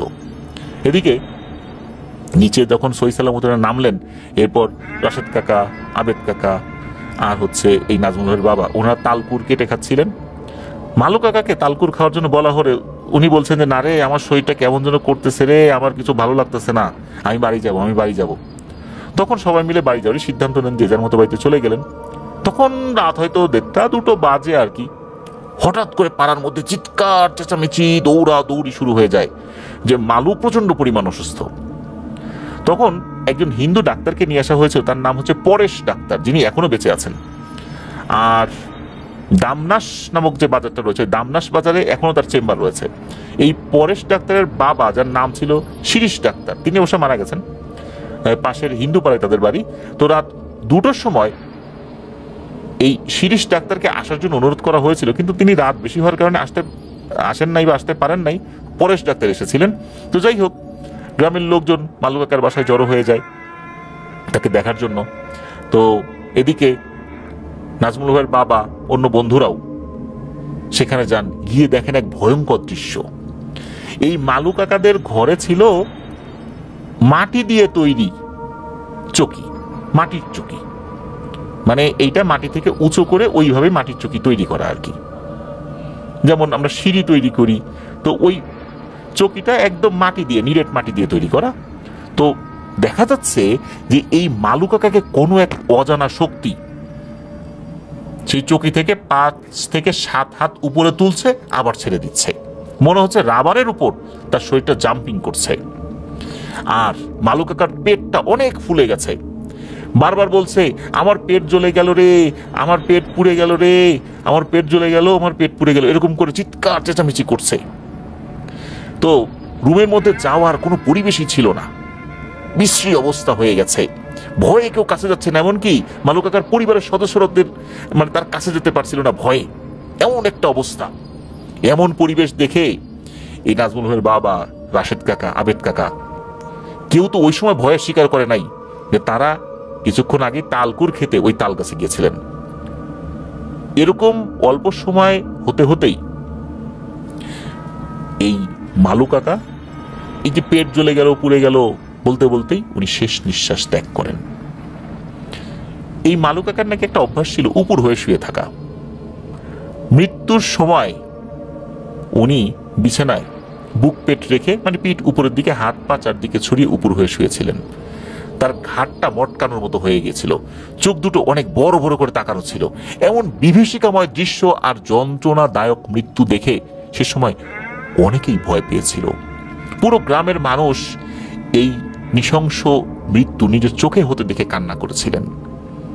এই ঘটনায় নাজমুল ভাইয়ের বাবা, রাশেদ কাকা, আবেদ কাকা প্রচন্ড কষ্ট পান। চোখের সামনে একজন বন্ধুর এমন করুণ মৃত্যু মেনে নেওয়া সত্যি অনেক কষ্টের। মালু কাকার মৃত্যুর পর ঘটনাটা জানাজানি হয়। ঘটনাটা অন্যদিকে মোড় নিতে পারত, তবে সেরকম কিছু হয়নি।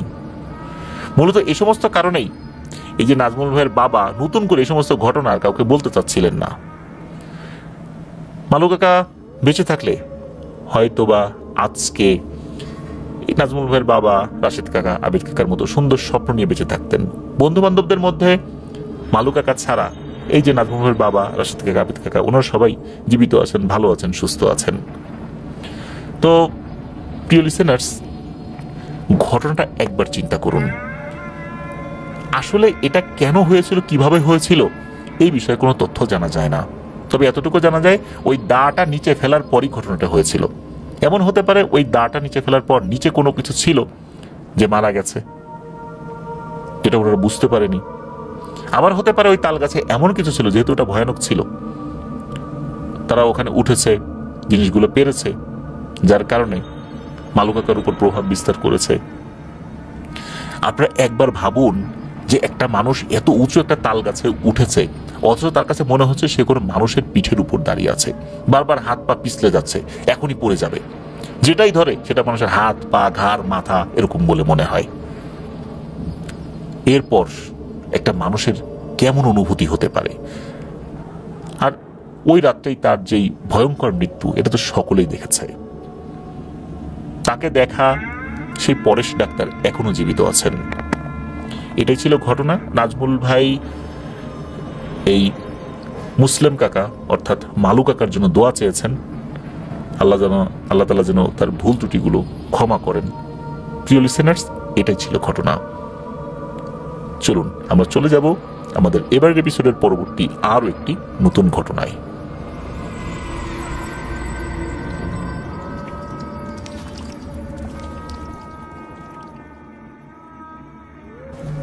আবারও স্বাগতম জানাচ্ছি প্রিয় লিসেনার্স আমাদের থার্সডে নাইটের 157তম আয়োজনের নতুন আরো একটি ঘটনায়। এখন যার ঘটনা আপনাদের সাথে শেয়ার করব, ওনার বেশ কয়েকটি ঘটনা ইতিমধ্যে আমরা প্রচার করেছি। ওনার নাম মোহাম্মদ সজীব। উনি বর্তমানে টঙ্গীতে একটি চাকরি করছেন। ওনার বাড়ি ময়মনসিংহ জেলার নান্দাইল উপজেলার আমদাবাদ গ্রামে। ঘটনাটি ওনার বাবার সাথেই ঘটেছিল 2010 সালের দিকে। ওনার বাবার নাম মোহাম্মদ হাবিবুর রহমান। ওই সময় উনি 5 মিশালি ফলের ব্যবসা করতেন, ওই নান্দাইল বাজারে আর কি। যখন যে ফলের সিজন, তখন তিনি সেই ফলের ব্যবসা করতেন। তো প্রতিদিন ব্যবসা শেষ করে পরবর্তী দিন যেই ফলের যে চালানটা, এইটাও তো তাকে রেডি করতে হবে। এই সমস্ত কাজ শেষ করে দোকান বন্ধ করে বাড়িতে ফেরত আসতে আসতে ওনার রাত প্রায় 12টা 12:30 বাজতই। যেদিন বেচা কিনা ভালো হতো সেদিন আরো বেশি সময় লাগতো। আবার দেখা গেল যেদিন মাল আসতে দেরি হচ্ছে, ওই দিনও অবশ্য দেরি হয়ে যেত। 2010 সালে ওনাদের ওই আমদাবাদ গ্রামে তখনও বিদ্যুৎ আসেনি। আর এখনকার তুলনায় তখনকার অবস্থা একটু অন্যরকম ছিল। যেমন রাত 8টা বাজলেই সব বাড়িতে সবাই ঘুমিয়ে যেত। যেই বাড়ির পুরুষ মানুষগুলো বাজারে থাকতো তারাও রাত 10টার মধ্যে বাড়িতে ফেরত আসতো। তখনকার সময়ও রাত 10টা-11টা মানে তো অনেক রাত। শুধু এই সজীব ভাইয়ের বাবাই সবচাইতে দেরিতে বাড়িতে ফেরত আসতেন। অধিকাংশ সময় উনি একা একাই হেঁটে হেঁটে আসতেন। তো যেই রাত্রে ঘটনাটি ঘটে, ওই রাত্রে ওনার দোকান বন্ধ করতে করতে রাত প্রায় 2টো বেজে যায়। ওনার যে গ্রাম, ওই আমদাবাদ গ্রাম, ওই নান্দাইল বাজার থেকে আমদাবাদ গ্রামে যেতে হবে। তো সেই গ্রামের দূরত্ব প্রায় 1.5 থেকে 2 কিলোমিটার। ওনাদের যে রাস্তাটা ছিল ইটের সলিং করা, মানে ইটের রাস্তাটা ছিল। রাস্তাটা আবার পুরনো হয়ে গিয়েছিল, জায়গায় জায়গায় ইট উঠে গেছে, খানা খন্দক ছিল, ভাঙাচোরা ছিল। ওই রাত্রে উনি যখন বাজার থেকে বাইরে বের হয়েছেন, বের হওয়ার পর যখন গ্রামের রাস্তায় ঢুকেছেন, তখন উনি রাস্তা কোনোভাবেই আর দেখতে পারছেন না। কোনো কারণে ওই দিন উনি টর্চ লাইটটা আনতে পারেন নাই। অন্যান্য দিন যতটুকু অন্ধকার থাকে অনায়াসেই উনি হেঁটে চলে আসতে পারেন, কিন্তু ওই রাত কি অমাবস্যা ছিল না কি ছিল উনি বুঝতে পারছিলেন না। খুব ঘুটঘুটে অন্ধকার ছিল, এমন গুমোট অন্ধকার, আগে কখনো এরকম অন্ধকার উনি হয়তো বা ফিল করেন নাই, এমনটাই মনে হচ্ছিল। উনি চিন্তা করছেন যে যাব কিভাবে, এই অন্ধকার রাস্তায় হাঁটতে গিয়ে না জানি কোন খানাখন্দকে পড়ে যায়, হাত পা না ভাঙে। উনি এইসব চিন্তা করছেন, কোনো প্যারানর্মাল কোনো কিছু উনি আসলে ভাবেন নাই। তো উনি আস্তে আস্তে হাঁটছেন, কারণ ছোট বড় গর্ত আছে তো বিভিন্ন জায়গায় রাস্তায়। তো রাস্তার পাশ দিয়ে আবার ছোটখাটো জঙ্গলও আছে। আসার পথে আবার কয়েকটা মোড় পড়ে, এর মধ্যে 3 রাস্তার মোড় রয়েছে, 4 রাস্তার মোড় রয়েছে। তো প্রথমে পরে 4 রাস্তার মোড়। উনি যখন 4 রাস্তার মোড়ে আসছেন, ওই মোড়টা যখনই ঘুরেছেন, তখন হাতের বাম পাশে যে একটা জঙ্গল সাইড রয়েছে, ওর ভিতরে উনি একটা অদ্ভুত জিনিস দেখতে পান। উনি দেখতে পান সাদা ধবধবে একটা ঘোড়া। এত অন্ধকার চারদিকে, এই ঘোড়াটিকে উনি 10 থেকে 15 হাত দূর থেকে স্পষ্ট দেখতে পাচ্ছেন। এতটা স্পষ্ট দেখতে পাচ্ছেন, ঘোড়াটির চোখের যে মণি এটা উনি দেখতে পাচ্ছেন। আর ঘোড়াটা একটা জায়গায় দাঁড়িয়ে আছে। তখনও হয়তোবা ঘোড়াটা এই সজীব ভাইয়ের বাবাকে দেখেনি। সে এক জায়গায় একটু নড়াচড়া করছে। যখন সজীব ভাইয়ের বাবা দাঁড়িয়ে যান, ঘোড়াটাকে দেখছেন, হঠাৎ করে ঘোড়াটার সাথে তো চোখাচোখি হয়ে যায়। তখন ওই ঘোড়াটা বারবার ঘাড় ঘুরিয়ে সজীব ভাইয়ের বাবাকে দেখছে। মনে হচ্ছে সজীব ভাইয়ের বাবাকে দেখে সেও অবাক হয়েছে যে তাকে এই লোক দেখে ফেলেছে। মনে হচ্ছে সেও ভাবতে পারছে না তাকে কেউ দেখে ফেলেছে। তখনও কিন্তু সজীব ভাইয়ের বাবা চিন্তা করতে পারেননি এটা প্যারানরমাল কিছু হতে পারে। চিন্তা করছেন হয়তো বা কারো ঘোড়াই হবে। হঠাৎ করে তার মনে পড়ে, যারে আমাদের গ্রাম কেন, আশেপাশে 10 গ্রামের মধ্যেও তো কোনো ঘোড়া নেই, আর সাদা ঘোড়া তো উনি কখনো দেখেনি নাই বিগত বহু বছর ধরে। তাহলে এটা কোত্থেকে আসলো? এটা কি ঘোড়া না অন্য কিছু? ঠিক তখনই ওনার বাবার শরীরে ভয়ের স্রোত বয়ে যায়, শরীর দিয়ে ঘাম বের হতে থাকে। সাহস করে আবারও সেই ঘোড়াটার দিকে তাকান, দেখতে পান এবার ঘোড়াটিও এক দৃষ্টিতে এক ধ্যানে ওনার বাবার দিকে তাকিয়ে আছেন। এত ভয়ের মাঝে ওনার বাবা যা সূরা কিরাত জানতেন সেগুলো তো পড়ছেন, পরে শরীর বন্ধ করছেন। এবার মনে হচ্ছে ঘোড়াটি রেগে গিয়েছে। 2 পা উঁচু করে, ঘোড়া যেভাবে ডাকে সেভাবে ডাকছে। ঘোড়া অনেক সময় রেগে গেলে 2 পা উঁচু করে পেছনে 2 পায়ে দাঁড়ানোর চেষ্টা করে, ঠিক ওইভাবে সে সেটা করছে। আর ওই অবস্থাতে পেছনের 2 পা দিয়ে হেঁটে হেঁটে, সামনে 2 পা উঁচু করে পেছনে 2 পা হেঁটে হেঁটে চিৎকার করতে করতে সজীব ভাইয়ের বাবার দিকে এগিয়ে আসছে। সজীব ভাইয়ের বাবা তখন চিন্তা করছেন, আমি যদি এখন দৌড় দেই এটার সাথে আমি দৌড়ে পারবো? চারপাশে এত অন্ধকার, আর এই রাস্তায় যে খানাখন্দক আছে, আমি তো এর ভিতরে মুখ থুবড়ে পড়ে আমার হাত পা আর কিছুই আস্ত থাকবে না, মাথায় আঘাত লেগে এখানেই আমি মারা যেতে পারি। এদিকে ভয়ে ওনার কলিজা ফেটে যাওয়ার মতো অবস্থা। তখন উনি আর একটা জিনিস দেখতে পান, ওই ঘোড়াটা এগিয়ে আসতে আসতে একদম 3 থেকে 4 হাতের ব্যবধানে চলে আসছে। এবার তো ওনার আরো ভয় লাগে, ওনার হাত পা অবশ হতে শুরু করে। এদিকে জোরে জোরে দোয়া পড়ছে, এতক্ষণ তো মনে মনে পড়ছে, এবার জোরে জোরে দোয়া পড়ছে, আল্লাহকে রাখছে, আল্লাহ বাঁচাও, আল্লাহ বাঁচাও। সবকিছু কিন্তু এমন ভাবে হচ্ছে, ওনার চোখের সামনে ঘটছে। এর মাঝেই কিন্তু ওনার বাবা আস্তে আস্তে হাঁটছেন। আর ঘোড়াটিকেও কিন্তু ওনার বাবা এতটা বুঝতে দেননি যে ওনার ভয়ের মাত্রাটা, যে আসলে কোন মাত্রা নিয়ে ভয় পেয়েছেন। উনি আস্তে আস্তে আগাচ্ছেন, আস্তে আস্তে যাচ্ছেন যাচ্ছেন যাচ্ছেন। কিছুটা সময় পর পেছন দিকে তাকিয়ে দেখেন সেই ঘোড়াটি নাই, সবকিছু স্বাভাবিক। ঝিঝি পোকার ডাকের শব্দ উনি শুনতে পেলেন, স্বস্তির নিঃশ্বাস ফেলেন, আলহামদুলিল্লাহ বলেন যে আল্লাহ বাঁচিয়েছেন। এরপর উনি আবার বাড়ির দিকে আগানো শুরু করেন। এরপরে আর একটা মোড় আছে, সেই মোড়ে যখন চলে আসছেন, তো ওই মোড়ে আসার পর ওই মোড়ে হাতের বাম পাশে ছিল এক চিলতে ধানি জমি, এরপর আরেকটা জঙ্গল রয়েছে। তো সেই ধানি জমির জায়গা থেকে একটা পুকুর, সেই পুকুরের এক পাশে একটা জঙ্গল, জঙ্গলটা পুকুর ঘেঁষে। তো প্রথম ভয়টা কাটিয়ে ওনার বাবা যখন সেই পুকুরের কিনারার কাছাকাছি বা সমান সমান এরকম একটা জায়গা নিয়ে আসছেন, তখন ওনার বাবা দেখতে পান আর একটা ভয়ঙ্কর দৃশ্য। ওনার হাতের বাম পাশে পুকুরের ওই পারে জঙ্গলের সাইড একটি বাঁশঝাড় রয়েছে। বাঁশঝাড়টা পুকুরের কোনায় মনে হচ্ছে একদম ঝুলে আছে। আসলে কিন্তু বাঁশঝাড়টা কোনোভাবেই ঝুলে ছিল না, উনি অন্যান্য সময় যখন গিয়েছেন তখন কিন্তু দেখেননি। আর এই যে কিছুক্ষণ আগে একটা বিকট অন্ধকার ছিল, এখন কিন্তু ওরকমটা মনে হচ্ছে না। এখন মনে হচ্ছে উনি অন্ধকারের মধ্যেও অনেক কিছু স্পষ্ট দেখতে পাচ্ছেন। ওই বাঁশঝাড়ের ওখানে দেখা যাচ্ছে ওই সাদা ঘোড়াটা দাঁড়িয়ে আছে, সেটা তার মতো করে শব্দ করছে, চিৎকার করছে। মাঝে মাঝে 2 পা উঁচু করে, পেছনের 2 পায়ের উপর ভর করে 2 পা উঁচু করে দাঁড়িয়ে বাঁশের উপর দিয়ে লাফালাফি করছে। আর ওই সময় উনি দেখেন এই বামন আকৃতির কিছু মানুষ বাঁশঝাড়ের উপর থেকে পুকুরে লাফ দিচ্ছে। পুকুরে লাফ দিচ্ছে, কিন্তু লাফ দেওয়ার পর কেউ আর ভেসে উঠছে না। আর ঘোড়াটা কিন্তু ওই অনবরত বাঁশের এপাশ ওপাশ দৌড়াদৌড়ি করছে আর চিৎকার করছে। এত অন্ধকারের মধ্যেও এই যে এই জিনিসগুলোকে উনি দেখছেন, শনাক্ত করতে পারছেন, আসলে কি ওনার চোখে আলাদা কোনো শক্তি চলে এসেছিল যার কারণে উনি দেখছেন? আরো একটা ব্যাপার, উনি চোখ সরাতে পারছেন না, চাইলেও কোন একটা আকর্ষণ কাজ করছে, উনি তাকিয়ে আছেন এগুলোর দিকে। বামন আকৃতির মানুষগুলো এই যে বাঁশের উপর থেকে ঝপাস ঝপাস করে লাফিয়ে পড়ছে পানিতে। তো এইসব দেখতে দেখতে ওনার বাবার সারা শরীর কিন্তু ঘেমে একদম ভিজে গেছে। তো ওনার বাবা যখন 3 রাস্তার মোড়ে পৌঁছে গেলেন, এবার রাস্তার যেই মোড়, ওখানে 3 রাস্তা 4 রাস্তা তো ছিলই, তো রাস্তার মোড়ের বাম সাইডে পুকুরের পাশ ঘেঁষে যে জঙ্গলের ভিতর দিয়ে চলে গেছে একটা রাস্তা, ওই জঙ্গলটা পেরিয়ে হাতের ডান পাশে মোড় নিলে ওনাদের বাড়ি। তো সেদিন রাস্তার মোড় থেকে ওনাদের বাড়ি আসতে বেশ কষ্টই পেতে হয়েছিল, আর ওখান থেকে বাড়িতে আসতে 3 থেকে 4 মিনিট সময় লাগে। তো ওনার বাবা ভাবছেন জঙ্গলের ভেতরে সেই 2-3 মিনিটের রাস্তাটা কিভাবে পার হবেন, বা 3-4 মিনিটের রাস্তা কিভাবে পার হবেন, এসব ভাবতে ভাবতে আবারও সেই বাঁশের দিকে একবার তাকালেন। এবার দেখলেন সেখানে কিছুই নাই। তো এতক্ষণ যে অভাবগুলো দেখছিলেন সেখানে এক অন্ধকার গুমোট অবস্থা। আকাশ মনে হচ্ছে এবার কিছুটা আলোকিত।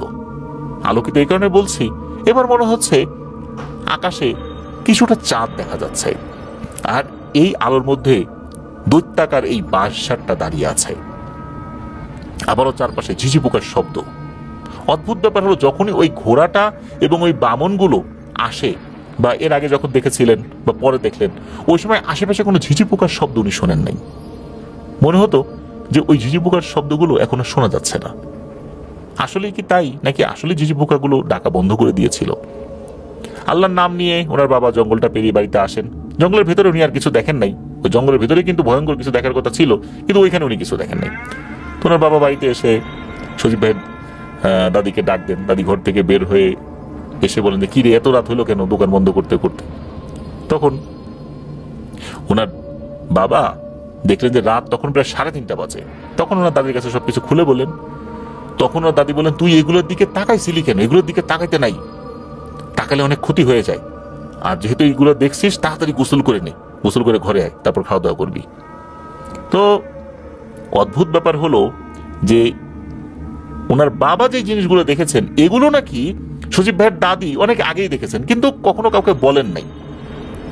এইটা ঘটার পর ওনার দাদি বলেছিলেন যে উনিও নাকি এগুলো দেখেছিলেন। তো যাই হোক, ওনার বাবা গোসল করে খাওয়া দাওয়া করে ঘুমিয়ে পড়েন। আল্লাহর রহমতে ওনার বাবার কোনো ক্ষয়ক্ষতি হয় না, জ্বরও হয়নি। সাধারণত এই ধরনের ভয় পেলে মানুষের জ্বর হয়, আবার অনেকে মারাও যায়। আল্লাহর রহমতে ওনার বাবার তেমন কিছু হয় নাই। এটা ছিল ওনার বাবার সাথে ঘটে যাওয়া একটি ঘটনা। তবে ঘটনা এখানে শেষ না। এই ঘটনার পর ওনার বাবা কিছুদিন কি করেছেন, খুব তাড়াতাড়ি দোকান বন্ধ করে মানুষের সাথে বাড়িতে ফিরতেন। উনি তো আগে একা একা ফিরতেন, যেমন মানুষের সাথে ফিরতেন। এইভাবেই বেশ অনেকগুলো দিন কেটে যায়। ওনার বাবা প্রায় ভুলেই গিয়েছিলেন সেই আগের ঘটনাটা। আবার তার মধ্যে আগের অভ্যাসটা ফেরত আসে, আবার দেরিতে দোকান বন্ধ করা।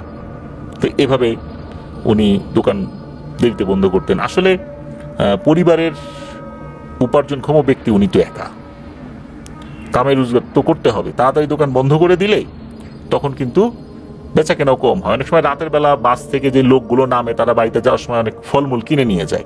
এই জন্য রাতের বেলাও বেচা কেনাটাও একটু বেশি হতো। এখন তাড়াতাড়ি দোকান বন্ধ করলে তো আর সে বেচা কেনা হবে না।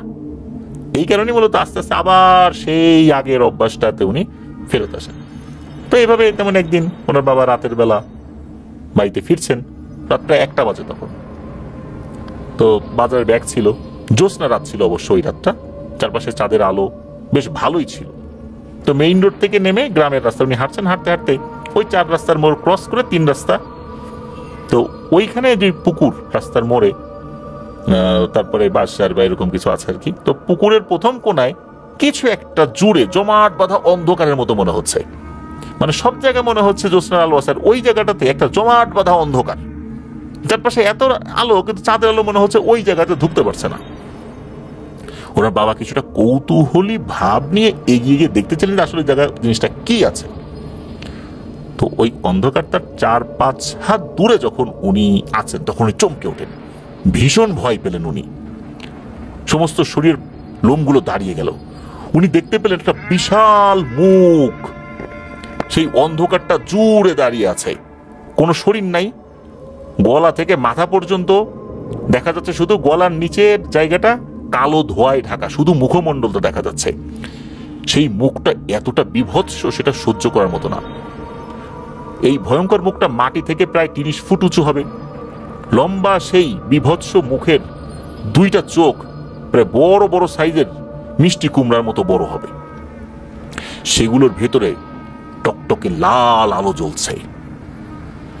আর ওই মুখটা নাকি খুব ভয়ঙ্কর এবং বিশ্রীভাবে ওনার বাবার দিকে মুখ করে হা করে তাকিয়ে আছে। এই মুখের ঠোঁটগুলো নাকি খুবই বীভৎস, মনে হচ্ছে যে ওনার বাবাকে এখনই গিলে খাবে। আর আস্তে আস্তে ওই মুখটা তার দিকে এগিয়ে আসতে শুরু করে। এই দৃশ্য দেখে উনি মারাত্মক ভয় পান, দৌড়াদৌড় করতে থাকেন। এবার ভয়টা অনেক বেশি পেয়েছেন, কারণ এরকম একটা জিনিস দেখেছেন, এরকম একটা মুখ হা করে আছে, তার দিকে এগিয়ে আসছে। এটা কি দেখে ভয় পাবে না এমন লোক কি পাওয়া যাবে? সমস্যা হলো কি, ওনার বাবার যাওয়ার যে রাস্তাটা, এই রাস্তাটা অবরোধ করেই কিন্তু ওই মুখটা হা করে আছে। এভাবে উনি দাঁড়িয়ে আছেন, ওই মুখটা মনে হচ্ছে এগিয়ে আসছে, কিছুটা আগায় কিছুটা পেছায়, পরিপূর্ণভাবে আগায় আসতে পারছে না। উনি তো দৌড়াদৌড় পড়ছেন। এভাবে 15 থেকে 20 মিনিট ধরে একই অবস্থা চলতে থাকে। একটা পর্যায়ে এসে চোখের সামনেই কালো ধোয়ার মতো ভ্যানিশ হয়ে যায়, আস্তে আস্তে মিলিয়ে যায়। মনে হলো ওখানে আবার চাঁদের আলো পড়ছে। ওনার বাবা দেখেন আবার আগের মতো সবকিছু ঠিকঠাক হয়ে গেছে, চাঁদের আলোয় আলোকিত হয়ে গেছে চতুর্দিক। আল্লাহর অশেষ রহমতে এবারও কোনো ক্ষতি ছাড়া উনি বাড়িতে ফেরত আসেন। তো ওই সময়ে ওনাদের পরিবারে মোট 7 জন ছিল, ওনার বাবা সহ। এই 7 জন মানুষ একজনের ইনকামের উপর নির্ভরশীল। ওনার বাবার যদি কোনো কিছু হয়ে যেত তাহলে ভয়ঙ্কর ক্ষতির মুখে ওনারা পড়ে যেতেন। ভাই বোনরা সবাই ছোট ছিল ওই সময়। তো সবকিছু আল্লাহর রহমত, আলহামদুলিল্লাহ। তো ওনার বাবা তো এখন অবশ্য ফলের বিজনেস করে না, যে কৃষি জমিগুলো আছে সেগুলো টুকটাক দেখাশোনা করার চেষ্টা করেন, এখন তো বয়স হয়ে গেছে। তো এটাই ছিল ঘটনা। আল্লাহ তাআলা ওনার বাবাকে দীর্ঘ হায়াত দান করুন, সুস্থতার সাথে যেন উনি আরো অনেক দিন আমাদের মাঝে জীবিত থাকেন। ধন্যবাদ জানাচ্ছি সজীব ভাইকে। আশা করছি ওনার বাবার সাথে এবং ওনার দাদির সাথে ঘটে যাওয়া আরো অনেক ঘটনা ইনশাল্লাহ আমরা পাবো। চলুন প্রিয় লিসেনার্স, আমরা চলে যাব আমাদের এবারের থার্সডে নাইটের 157তম আয়োজনের ষষ্ঠ এবং শেষ ঘটনায়।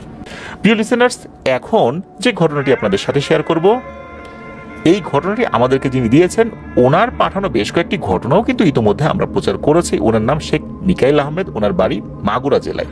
উনি বাংলাদেশের স্বনামধন্য প্রথম সিরিয়ালের একটি পত্রিকায় চাকরি করছেন, থাকছেন ঢাকাতেই। তো এই ঘটনাটি উনি ওনার ছোট দাদির কাছ থেকে শর্ত সাপেক্ষে সংগ্রহ করেছেন। বেশ কিছু বিষয় প্রকাশ করতে নিষেধ করেছিলেন ওনার দাদি, তো সেভাবেই উনি ঘটনাটি সংগ্রহ করেছেন এবং আমাদের কাছে পাঠিয়েছেন। তো এটা একটা পারিবারিক ঘটনা। তো দাদির মেয়ে আর ওই বাড়ির নতুন বউ মূলত প্রথম যে ভয়ের মুখোমুখি হয়েছিলেন, সেই ঘটনাটি দিয়ে শুরু করছি। তো একজন নাম হচ্ছে সুমি আর নতুন বউয়ের নাম হচ্ছে সুমনা। ঘটনাটি ঘটে 2024 সালের শেষের দিকে, খুব বেশি দিন আগের কথা না। তো ঘটনা শুরু করার আগে জায়গাটির বর্ণনাটা দেওয়া প্রয়োজন। ওনাদের বাড়ির পেছনে মাঝারি সাইজের একটা ভিটা রয়েছে। ওই ভিটাটা গুজর ভিটা নামে পরিচিত। ভিটায় ওনার দাদার আমলের বড় বড় আম গাছ রয়েছে আর বেশ পুরনো বাঁশঝাড়ও রয়েছে। এই ভিটাটা কেন্দ্র করেই মূলত ঘটনা। তো এই যে গুজর ভিটা, এই শব্দটা মনে রাখবেন বা ভিটার কথাটা মনে রাখবেন লিসেনার্স। তো ওনাদের বাড়ি থেকে 100 ফুট দূরত্বে ছোট দাদার বাড়ি। সবে মাত্র 1 বছর হয়েছে ওনারা বাড়ি করেছেন। ছোট দাদারা নতুন বাড়ি করে থাকা শুরু করেছেন। তো ওনাদের বাড়ি রাস্তার পশ্চিম পাশে, অর্থাৎ ওনাদের বাড়ি বলতে এই যে আমাদের মিকাইল আহমেদ ভাই, ওনাদের বাড়ির রাস্তার পশ্চিম পাশে, আর ছোট দাদাদের বাড়ি রাস্তার পূর্ব পাশে। সবকিছু ঠিকঠাক ছিল। হঠাৎ করে সমস্যা শুরু হতে লাগলো দাদাদের বাড়িতে। তো দাদার পরিবারে তার 1 ছেলে এবং 2 মেয়ে রয়েছে, সাথে নতুন বউ। ছেলে চাকরির কারণে ফরিদপুর থাকতো। তো দাদার বাড়িটার বর্ণনাটা দেই, তাহলে বুঝতে সুবিধা হবে। দাদার বাড়িটা ফুল বিল্ডিং করে তৈরি করেছেন। উপরে টিন শেড, 3টা রুম, রুমের সাথে একটা ওয়াশরুম, বারান্দায় গ্রিল সিস্টেম করা, বাইরে উত্তর পাশে রান্নাঘর, রান্নাঘরের সাথে ছোট্ট একটা আম গাছ। নতুন বাড়িতে আসার পর লাগিয়েছে আর কি। তো রান্নাঘরের পেছনের দিকে বড় একটা বিল রয়েছে। বিলের ভেতরে 1 পায়ে দাঁড়িয়ে আছে বেশ বড় মোটা সোটা একটা তাল গাছ। এখানে আষাঢ় মাসে চারদিকে পানি থই থই করে, খুব মনোরম পরিবেশ থাকে। এলাকার লোকদের মধ্যে কিন্তু ভালো একটা সুসম্পর্ক এবং একতাও রয়েছে। বর্ষার সময় এলাকার মানুষেরা একসাথে বিলে মাছ ধরে থাকে। আর যখন চৈত্র মাসের খরা হয়, কৃষকরা চাষাবাস আর কি বা চাষাবাদ করে আর কি। এখানে তাল গাছ এবং বিলকে কেন্দ্র করে কিন্তু আরো অনেক ঘটনা রয়েছে। যাই হোক, এটা আমরা সময় করে হয়তো পরে জানতে পারবো মিকেল আহমেদ ভাইয়ের কাছ থেকে। তো এত কিছুর বর্ণনা দেওয়ার পিছনে কারণও রয়েছে, তাহলে এই ঘটনাটা বুঝতে সুবিধা হবে, কারণ এই প্রকৃতির সাথে এই ঘটনার একটা যোগসূত্র রয়েছে। তো এই যে দাদির যে মেয়ে সুমি, তার সামনে এসএসসি পরীক্ষা, বারান্দায় পড়ার জন্য একটা টেবিলের ব্যবস্থা করা হয়েছে। বিশেষ করে যখন বিদ্যুৎ থাকে না, বাইরে টেবিলে লেখাপড়া করে থাকে, একটু বাতাসও লাগে, ঘরে তো আর তখন ফ্যান চালানো যায় না। আর গ্রামের বিদ্যুতের অবস্থা তো আমরা জানি, 1 ঘন্টা থাকে, তার 1 ঘন্টা থাকে না, বা 1 ঘন্টা থাকে 3 ঘন্টা থাকে না, এরকম অবস্থা আর কি। তো একদিন রাত্রে সুমি পড়ছিল, রাত তখন 9টা কি 10টা বাজবে, গ্রামের 9টা 10টা মানে তো অনেক রাত। তো লেখাপড়া করছিল বারান্দায় টেবিলের উপর। বেশ কিছুক্ষণ পড়ার পর বাইরে থেকে একটা গরম দমকা হাওয়া এসে সুমির গায়ে লাগে। তার কিছুক্ষণ পর থেকে সুমির মাথায় প্রচন্ড ব্যথা শুরু হয়। এমন যন্ত্রণা হয় সুমি আর পড়তেই পারছিল না। মাথা চেপে ধরে পড়া বাদ দিয়ে সুমি ঘরের ভিতরে চলে যায়। এদিকে দাদি কিন্তু তখনও জেগে। তখন দাদি সুমিকে বলে, এ সুমি, পড়া শেষ হয়ে গেছে নাকি তোর? সামনে এসএসসি পরীক্ষার পড়বি না? তুই ঘরের ভিতরে গেলি কেন? তখন সুমি দাদিকে জানায় তার নাকি প্রচুর পরিমাণে হঠাৎ করে মাথা যন্ত্রণা শুরু হয়েছে, এই জন্য সে এখন আর পড়তে পারবে না। তখন দাদি বললেন, আচ্ছা ঠিক আছে, তাহলে রাতের খাওয়া শেষ কর, ঘুমায় পড়, আর মাথা ব্যথার ওষুধ আছে, এটাও খেয়ে ঘুমিয়ে পড়। যে সুমি সেটাই করে, রাতের খাওয়া শেষ করে ওষুধ খেয়ে শুয়ে পড়লো সুমি। প্রথমে সবাই মনে করেছিলেন যে এটা সাধারণ মাথা যন্ত্রণা, সামনে এসএসসি পরীক্ষা, পড়ার চাপ, হতেই পারে মাথা যন্ত্রণা, ঠিক মতো ঘুমও হচ্ছে না পড়ার চাপের কারণে। কিন্তু ধারণাটা ছিল ভুল। সেদিন রাতে ঘটে এক ভয়ঙ্কর ঘটনা। সুমি তো রাতে ঘুমিয়ে আছে, রাত তখন গভীর, রাত তখন 2টো কি 3টা বাজবে আনুমানিক। সুমি ভয়ঙ্কর স্বরে দেয় চিৎকার। চিৎকার শুনে সবাই তো যায় দৌড়ে সুমির ঘরে, গিয়ে দেখে সুমি মুখের উপর হাত দিয়ে কান্নাকাটি করছে আর বলছে, আম্মু আমাকে বাঁচাও, ও আমাকে ভয় দেখাচ্ছে, আমাকে মেরে ফেলবে, কি ভয়ঙ্কর চেহারা, উফ আমি সইতে পারছি না। সুমির কাছে গিয়ে দোয়া দরুদ পড়ে, দাদি তো ফু দিয়েছেন। দাদি জিজ্ঞেস করেন, কি হয়েছে, চিৎকার দিলি কেন, খারাপ স্বপ্ন দেখলি নাকি? তখন সুমি মুখের উপর থেকে হাতটি নামিয়ে ওনাদেরকে যেটা বলে, এটা শোনার সাথে সাথে ওনারাও ভয় পেয়ে যান। সুমি তখন ঘুমিয়েছিল, গরম লাগছিল। সুমি প্রথমে মনে করেছিল বিদ্যুৎ চলে গেছে, হয়তো এই জন্য গরম লাগছে, কারণ ফ্যান তো ছিল মাথার উপরে। কিন্তু ঘুম ভেঙে সুমি দেখতে পায় তার ঘরের দরজার সামনে ভয়ঙ্কর 2 থেকে 3 ফুট উচ্চতার লাল আগুনের মতো একটা অবয়ব দাঁড়িয়ে আছে। এই মুখটাকে শেয়ালের মতো না বিড়ালের মতো, এটা ঠিক বুঝতে পারছে না। চোখ দুটো সবুজ, জল করছে, সুমির দিকে তাকিয়ে হাসছে, কিন্তু সেই হাসির কোনো শব্দ হচ্ছে না। এমত অবস্থায় সুমি তার শরীরটাও নাড়াচাড়া করতে পারছিল না, চিৎকারও দিতে পারছিল না। মনে হচ্ছে সুমির পুরো শরীরটা অবশ হয়ে গিয়েছে, কি করবে বুঝতে পারছে না। দোয়া দরুদ পড়বে, সেটাও বের হচ্ছে না মুখ দিয়ে। আগুনের মতো অবয়বটি আস্তে আস্তে সুমির কাছে আসতে থাকে, সুমির গায়ে হাত দেওয়ার চেষ্টা করে। পরক্ষণে আল্লাহর রহমতে সুমির মুখ দিয়ে আয়াতুল কুরসি বের হতে থাকে। আয়াতুল কুরসি সে পড়তে থাকে। যেই না শুরু করেছে আয়াতুল কুরসি পড়া, তাৎক্ষণিকভাবে সুমি দেখে যে ওই জিনিসটা দরজা ভেদ করে গড়গড় গড়গড় শব্দ করতে করতে অদৃশ্য হয়ে গেল। ঠিক তখনই সুমি চিৎকার দিয়ে ওঠে। এটা শোনার পর দাদি, তারপর দাদা, ওরাও তো ভয় পাইছেন অনেক। হঠাৎ করে এই বাড়িতে কি শুরু হলো? এতদিন তো কোনো সমস্যা হয়নি, প্রায় 1 বছর হয়ে গেল, কোনো সমস্যা হলো না, হঠাৎ করে কি শুরু হলো? তো পরের দিন সকালবেলা থেকেই সুমির প্রচন্ড জ্বর আর পেট ব্যথা। স্থানীয় মসজিদের হুজুরকে ওনারা নিয়ে আসছেন। তো হুজুর তো হুজুরের মতো ঝাড়ফুঁক করে দিয়েছেন, পানি পড়া দিয়েছেন, সাময়িকভাবে ঘরটি বন্ধও করে দিয়ে গেছেন। ঘর বন্ধ করে দেওয়ার পরে কিছুটা উপকার হয়েছিল, ওই অবয়বটিকে আর ঘরের মধ্যে দেখা যাচ্ছিল না। কিন্তু এই অবয়বটির অত্যাচার থেকে কিন্তু রেহাই পাচ্ছিল না ওনারা। সুমি পুরোপুরি ঠিক হয় না। পরের দিন রাত্রে সুমির দে ভাবি সুমনা, নতুন বউ আর কি যিনি, তো উনি ওয়াশরুমে যাওয়ার জন্য বের হয়েছেন। তো বের হয়ে সুমনা দেখতে পান যে ঘরের বাইরে রান্নাঘরের পাশে যে ছোট একটা আম গাছ রয়েছে, এই আম গাছের নিচে 2 থেকে 3 ফুট উচ্চতার একটা জিনিস দাঁড়িয়ে আছে, অবয়ব। মনে হচ্ছে এই অবয়বটা আগুনের গোলার মতো, দূর থেকে গড়গড় গড়গড় শব্দ করছে আর এই সুমনার দিকে আস্তে আস্তে এগিয়ে আসছে। তো তো ওয়াশরুমটা তো আর ঘরের বাইরে ছিল না, ঘরের বাইরে বলতে গ্রামের ওয়াশরুম ঘরের বাইরে থাকে, এটা তো ওরকম ছিল না। এটা তো 2024 সালের ঘটনা বলছি। ওয়াশরুমটা ওই ঘরের সাথেই লাগোয়াভাবে তৈরি করা হয়েছিল আর কি, উঠোনও যেতে হয় না এমনটা আর কি। তো উনি ওইখান থেকে ওটা দেখে এমন জোরে এক চিৎকার দিচ্ছেন, ওইখানে অজ্ঞান হয়ে গেছেন ওয়াশরুমের বাইরে। তখন ওই দাদি দাদা বাইরে আসছেন, এসে সুমনাকে ঘরে নিয়ে গেছেন, মাথায় পানি দিচ্ছেন, দোয়া দরুদ করে ফুট দিচ্ছেন, মুখের উপর পানি ছিটাচ্ছেন। কিছুক্ষণ পর সুমনার জ্ঞান ফেরত আসে, জ্ঞান ফিরে কি ঘটনা ঘটেছে সেটা সকলকে জানায়। তখন ওই যিনি দাদা উনি বলছেন যে না, এইভাবে তো চলে না, আর একটা দিনও চলা যায় না, এইভাবে কি চলা যায়? বাড়ির মহিলারা এরকম একটা ঝুঁকির মধ্যে আছে, কিন্তু কিসের জন্য এসব হচ্ছে তা তো বুঝতে পারতেছি না। ভালো কোনো হুজুরের সন্ধান করতে হবে, সাধারণ হুজুর দিয়ে কাজ হবে না। পরের দিন সকাল থেকে এই যে সুমনা, তারও জ্বর, প্রচন্ড রকমের পেট ব্যথা।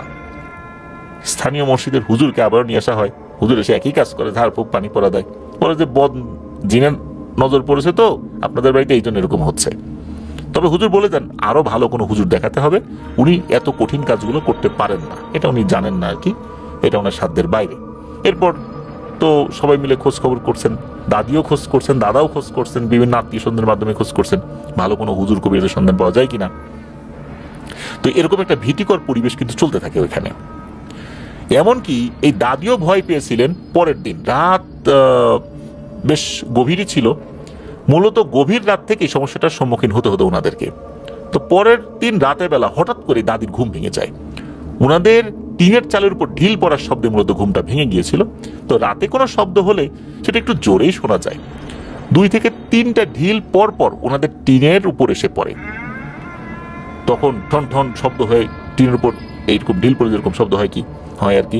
তো পরক্ষণে উনি বাইরে বারান্দায় এসে দাঁড়িয়েছেন শব্দের উৎস খুঁজতে।